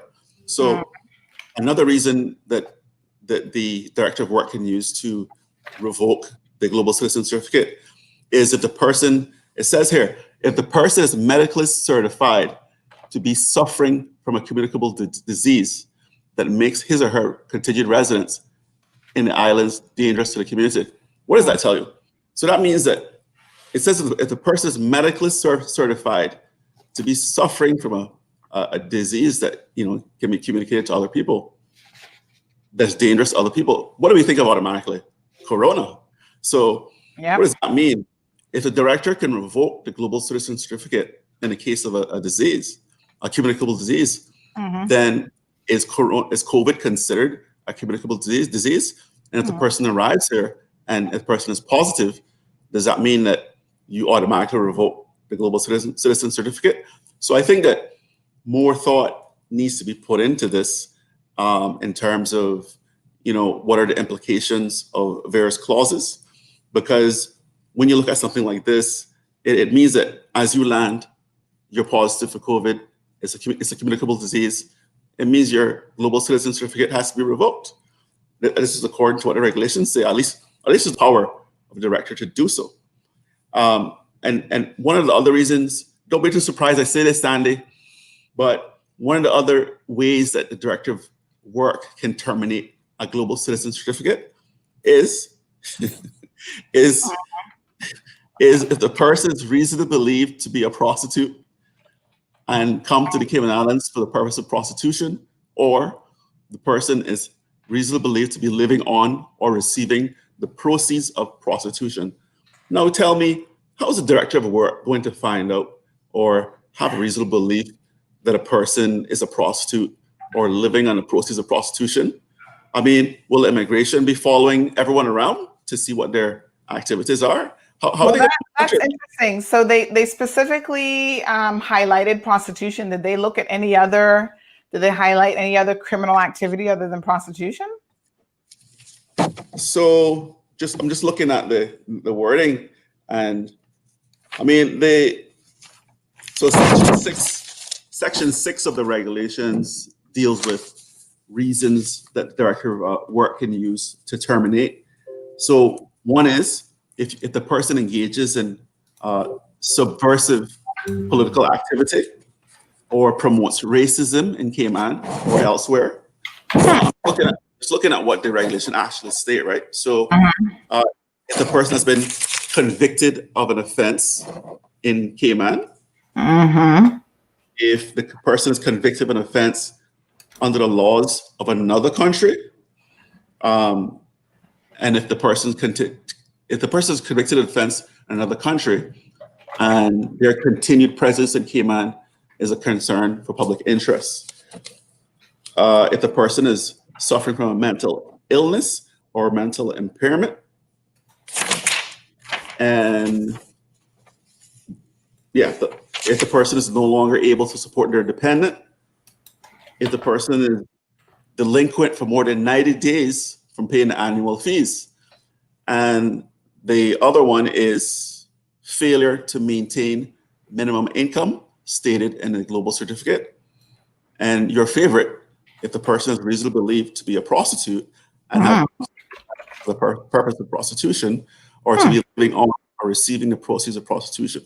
So it's interesting it's interesting. That they expressly stated that, and they didn't express any other specific. Maybe they know that that's a high risk profession for people working remotely. Like, I don't know, because you can't work remotely as a prostitute, can you?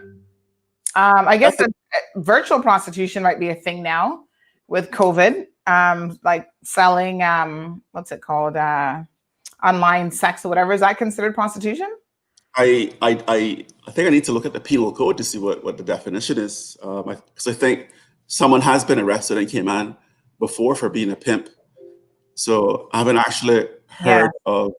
But he wasn't a virtual pimp, like he was legit a pimp. That's right. That's right. That was actually local.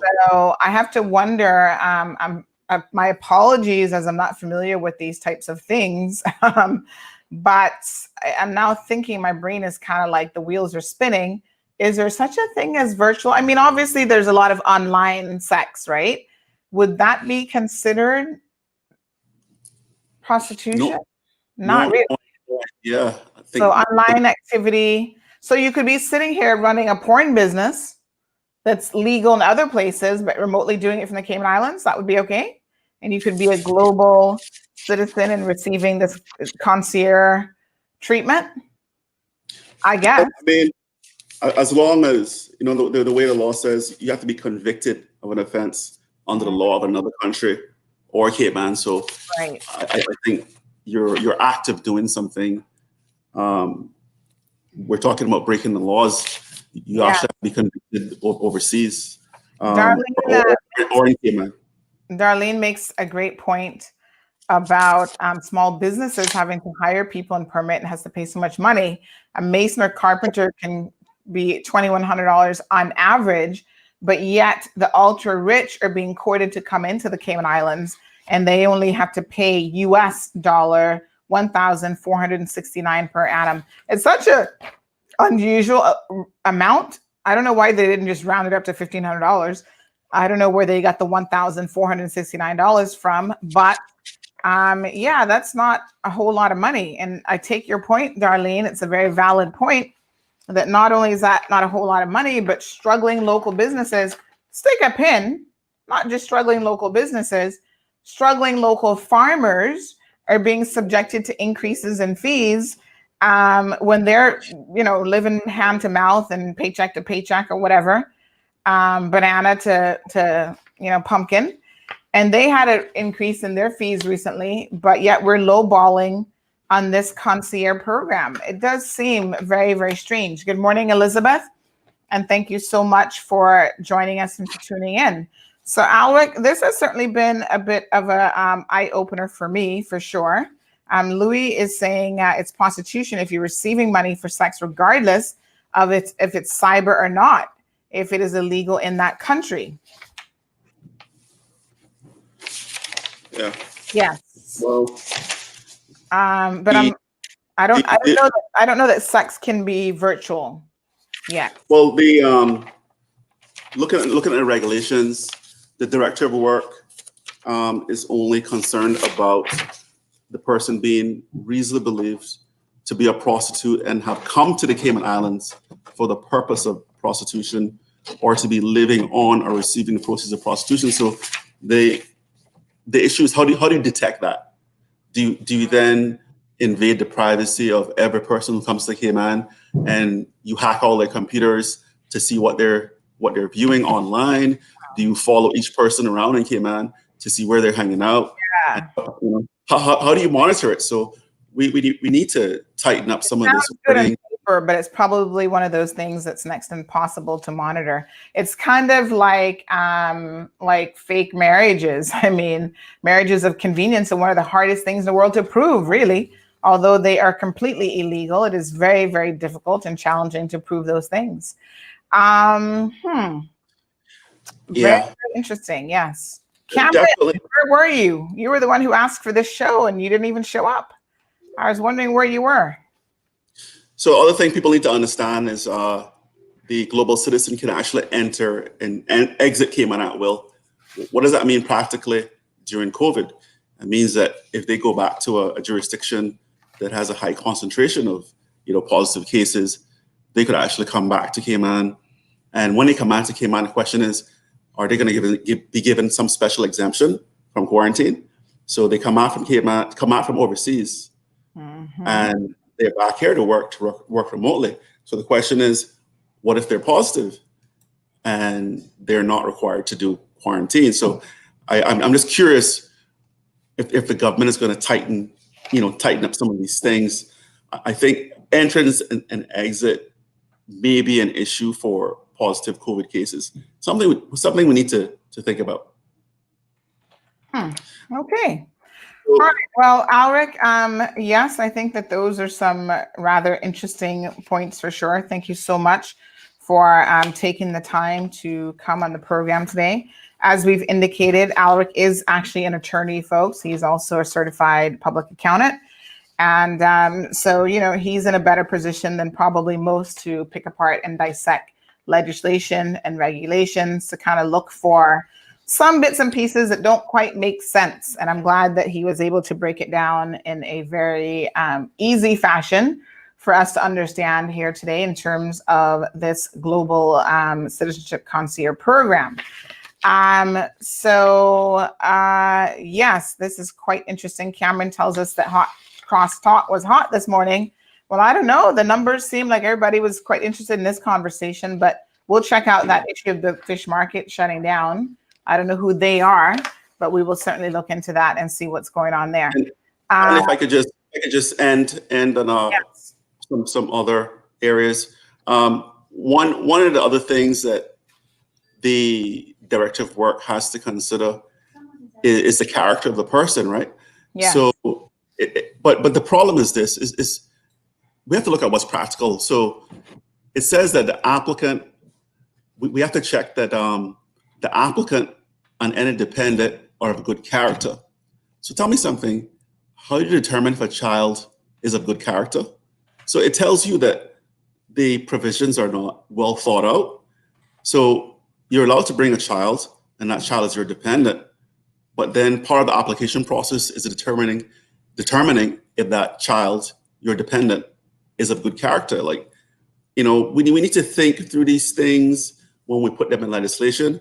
We also need to put this draft legislation in the future. We need to put draft legislation in front of people in plain English language so that people can actually see what the implications are and, what we may not have thought of properly. For example, we talked about the ability for a rollover person to use the extra 2 years of the Global Citizen Certificate to possibly remain in Cayman and have those extra 2 years count towards their permanent residence. There's no restriction in the law against it, so it can be done. Let's also look at an existing work permit holder. That's another example. So as I said, and as the regulations state, you can be inside or outside Cayman at the time of application.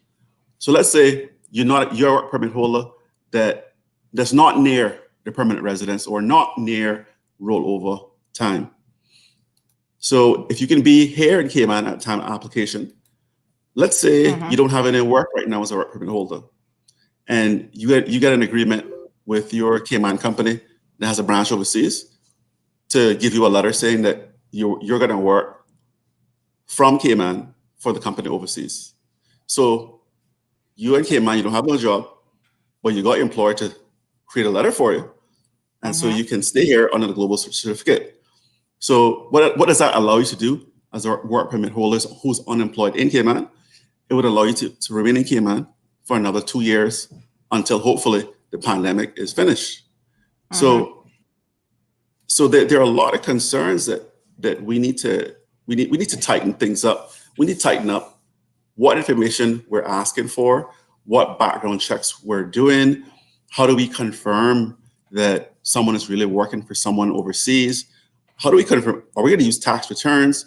Are we going to get employment letters that are notarized? Are we going to get something from the immigration department from overseas to confirm that the person, is not leaving their country illegally, or the person doesn't have any criminal convictions against them in their own country? Not just criminal convictions, Alric, but even criminal investigations. Like I pointed out earlier, if I was an American citizen, I knew that the SEC was looking at me or the FBI, the first thing I would do would be to jump on a plane and take advantage of this 2-year break under this concierge program. So maybe we need to expand the scope beyond just a clean criminal record at that time and make sure that we are doing additional compliance background checks, like people who are politically exposed. Like if I am living in, the Philippines or some South or Central American country, and my husband is politically connected and we've been stealing money from the government, I might be looking to, again, jump ship and go somewhere else where I can just chill and hang out for a bit. Yeah. I mean, definitely, their background checks are important, and we don't seem to do enough of it in relation to investments coming in. It seems like we're so excited to get new investment. We're not so excited to build our own human capital. We're not so excited to build and hire and train Caymanians, but we're so excited to bring other types of investment in and other types of workers in without doing sufficient checks. And we have had examples over the years where, you've had officers who have been convicted of crimes in their own country, and we didn't find out until the person was actually in trouble in Cayman. We've had situations where, people have come to Cayman under a false name, and, it was discovered after a Cayman actually was reviewing records that the person was responsible for. And then, everything came to light, and, that person was, I think was eventually convicted. But we seem to put Caymanians under a lot of pressure. You have to prove you're Caymanian. You have to prove this. You have to prove that.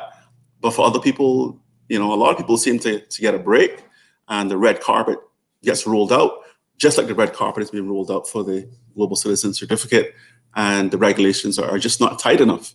And we have to really understand what was the real purpose behind it, and was it designed to help those people that are reaching rollover and have to leave, and now they don't have to leave because of the Global Citizenship Program, and they can stay here for the extra 2 years and then get their permanent residence. Is it really done for that?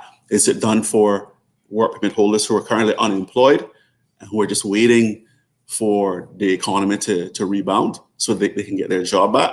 We instead of thinking of that. Provision in there that says that when the person applies, you said that they could be in the Cayman Islands. So this is not even a situation where they're not saying you couldn't have been here working in the last 2 years or 5 years or whatever. There's none of that in the regulations or in the law.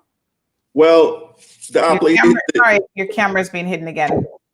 Yeah, all it says here is the person has to be employed outside the Cayman Islands.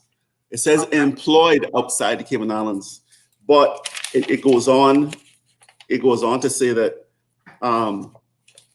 when it goes on to talk about when the period of your global citizenship starts, it goes on to say where the applicant is in the Cayman Islands, the period shall commence on the date of the certificate, or where the applicant is outside the Cayman Islands, the period shall commence on the date the person first enters the Cayman Islands. So while the application process starts out by saying the person must be employed outside the Cayman Islands, the terms and conditions actually say the person can be in or outside the Cayman Islands at the time of the application.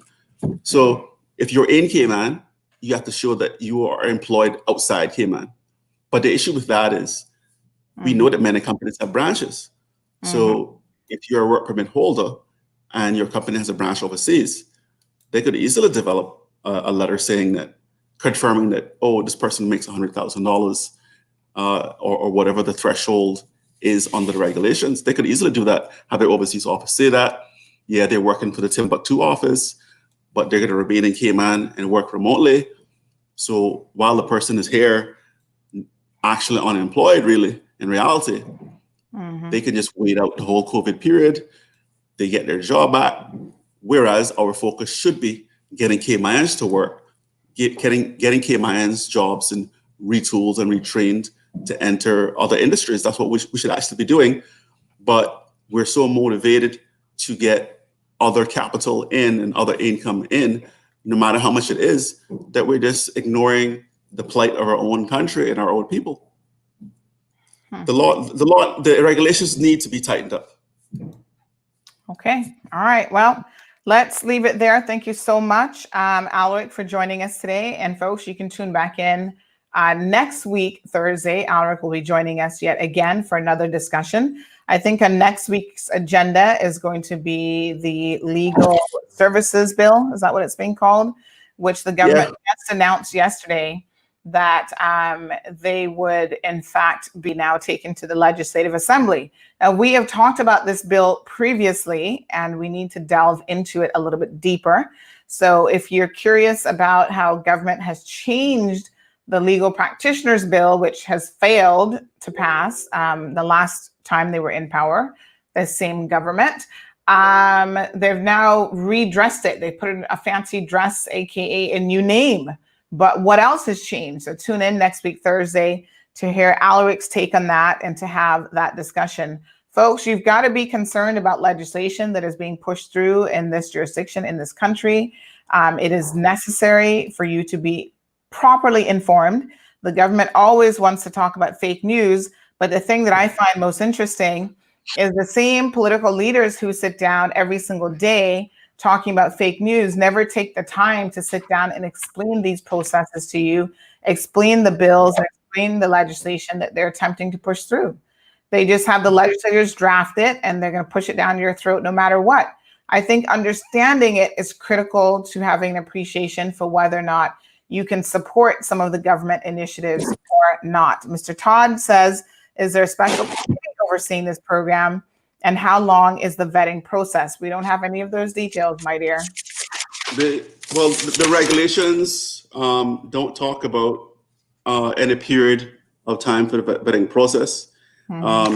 It just talks about the director of work being in a position to request and consider such information and documents, including a passport, that the director of work considers necessary in order to determine the application. So it doesn't talk about any period of vetting. It doesn't really talk about the specific documentation other than a passport and other than evidence of income that you're required to provide. So we really don't know. Like you say, rightly, Sandy, background checks are critical. Are they coming from a jurisdiction determined by the Financial Action Task Force to be high risk? Where's the money coming from? It's going to enter our financial system. So you're so correct, and Mr. Todd is so correct. Also, that there should be some sort of vetting process. The only oversight that I can see in these regulations is the director of work. So he has a lot of work on his hands. Wow. So Flashpoint has a question about the Enterprise City. Is he understanding that the companies who are in Enterprise City don't provide local services? As far as I recall, they're supposed to be exempt companies. Alec, do you know offhand? Yeah, so there are exempt companies that are registered as special economic zone companies. Okay. We can get a little bit more information. Maybe one day we need to have a discussion about the economic zone. But there's a lot there. They have a very extensive website and a lot of things that they say they're trying to attract people into the Cayman Islands. So there shouldn't be any local companies in the economic zone. That's not who the economic zone is designed for. Well, certainly it's not my special, it's not my area of specialty, but I will certainly look into it and get back to you on that. Yeah. Yeah. Okay. All right. Good stuff. So thank you guys so much. Thank you, Flashpoint, for tuning in. We certainly appreciate it. Folks, tomorrow, actually this evening, we have a program at 7:00. We're going to be looking at this story, which went up early morning hours, about another friends and family blossom thing that has spectacularly is the word I'm looking for, imploded. This one had upwards of 1,000 people in it.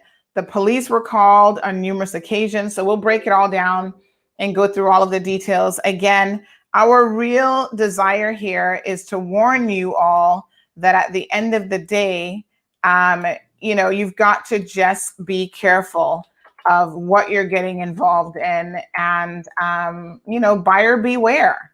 You guys need to learn how to protect yourselves, because in this particular instance, the police will not help you. And they have made that very, very clear. They will have no part of this. They're saying, take it to civil court if you think you might have a situation that you can get some assistance with. But it's one of those things where everybody is a consenting adult, and the police are saying, this is illegal, folks, or you should have known that this was illegal. And so we can't now help you to enforce an illegal contract. That's not how the law works. Mr. Alric Lindsay, thank you, my friend. Alric is running for the District of Georgetown South. The current representative there is Barbara Connolly. Alric, please give us some details on how people can contact you if they wish to do so that they can hear more about your position on a number of different things. Well, please contact me on WhatsApp. So send me a WhatsApp message initially, because it's just easier to organize the meetings and the messages that way. So number is 345 for people who are overseas, 926-1688. And the email is alric4cayman@gmail.com. Is that for the number 4? Yes, so it's ALRIC, the number 4, Cayman@gmail.com. There we go, folks. Got it. Also email me. Mhm. You can also email me at alric.lindsay@gmail.com, which is alric.lindsay@gmail.com. And if you want to send me a WhatsApp, just go ahead, and I'll try to look at the WhatsApps as they come in and answer those WhatsApps or give you a call. So I see that Flashpoint, your favorite guest, had that other question, whether you can actually work for a Cayman company at the same time that you have a global citizen certificate. So one of the restrictions is, there's a restriction on provision of goods and services while you're in Cayman, but there is no restriction on entering into an employment contract for employment for future work or provision of goods and services in the future. Why do I say that? Because you're only required to be in Cayman for a minimum period 90 days. 90 days is nothing compared to the types of contracts, lucrative contracts that you could create while you're in Cayman. So practical example, you come to Cayman, global citizen, you stay your 90 days minimum. During that 90 days, you do your networking, you meet business people, you start talking about how you could work and provide services to people in Cayman. So you do your 90 days, you leave, you secure all your contracts once you leave, and you're good to go. The other issue is that while you're not supposed to provide goods and services, how is Director of Work going to monitor this? We're talking about practical things. We're trying to be positive and just think about practical concerns. So how are you going to monitor whether someone is providing a service? Remember, the person is working from home, so you can't just walk into their home and hack their laptop or take their laptop away to see what their email correspondence is and whether they're actually providing any services to any local companies. It's very difficult to monitor. So I think that we have to find another way, a better way for overall oversight, rather than just playing a guess game or just blindly trusting people that they're doing what they're meant to do under the regulations. So I would just say we need to tighten things up a little more.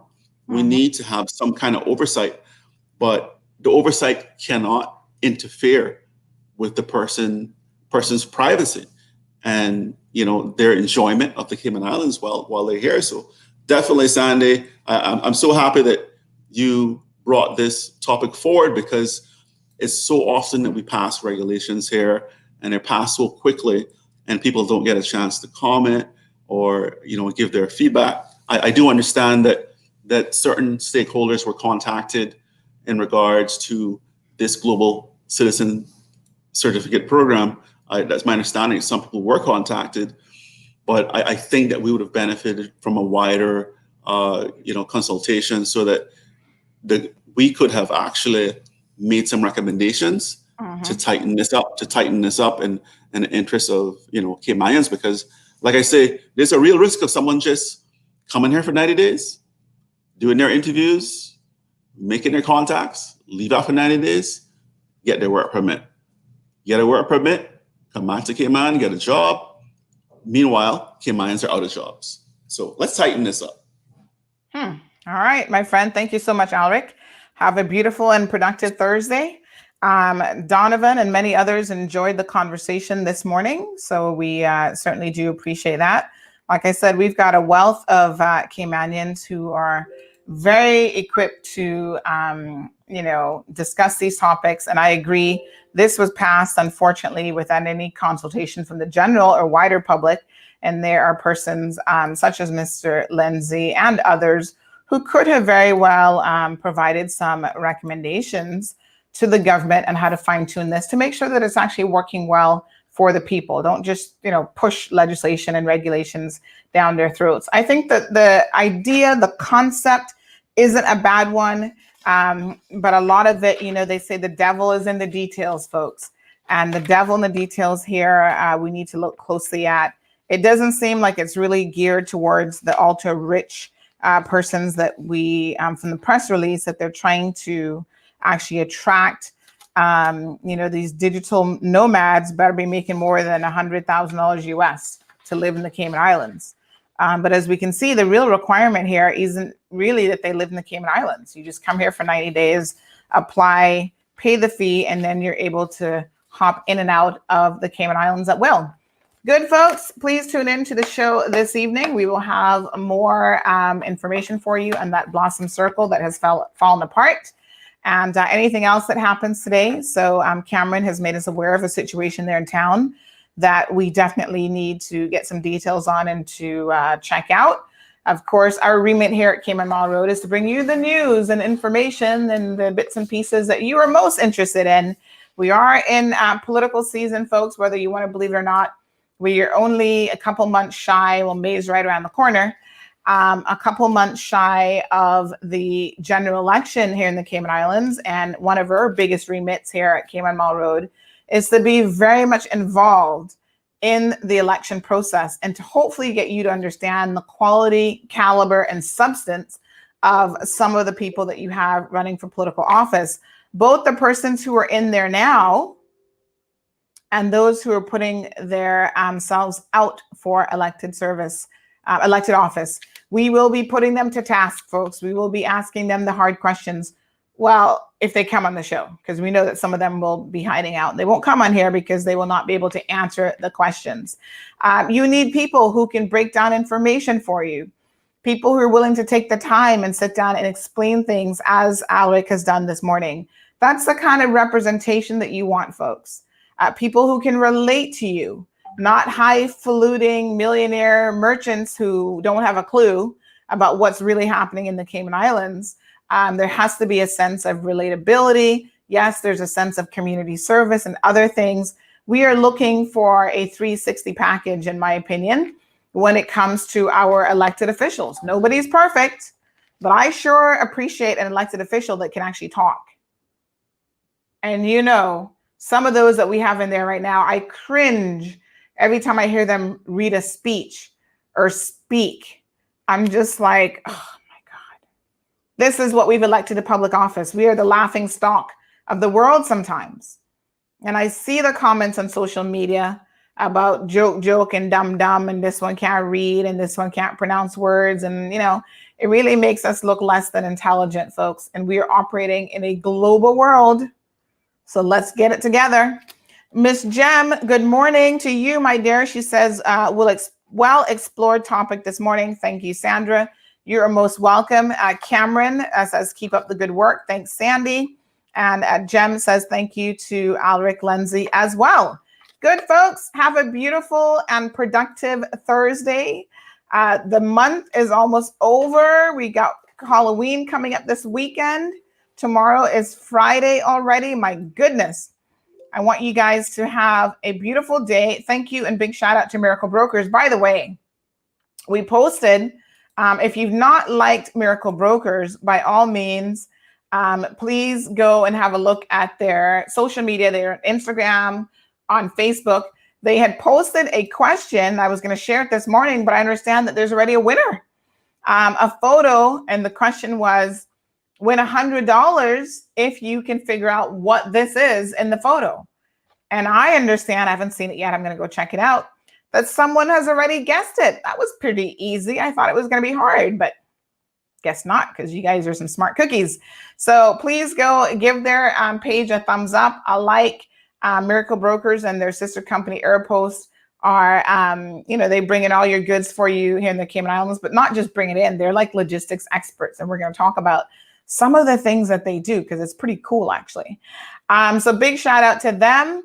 If you are from the Philippines or you want to send a package to family or friends in the Philippines, please also check out their box option where you can pack a box. I think it's up to like 200 pounds or whatever of your goods, and they consolidate it on a big container and they send it to the Philippines. And then they've got persons there who are working in that jurisdiction to offload and distribute all of your goods. So lots of wonderful companies doing great things in the Cayman Islands, keeping us all on top of things, even during COVID. So have a fantastic day, and I'll see you guys this evening at 7 o'clock.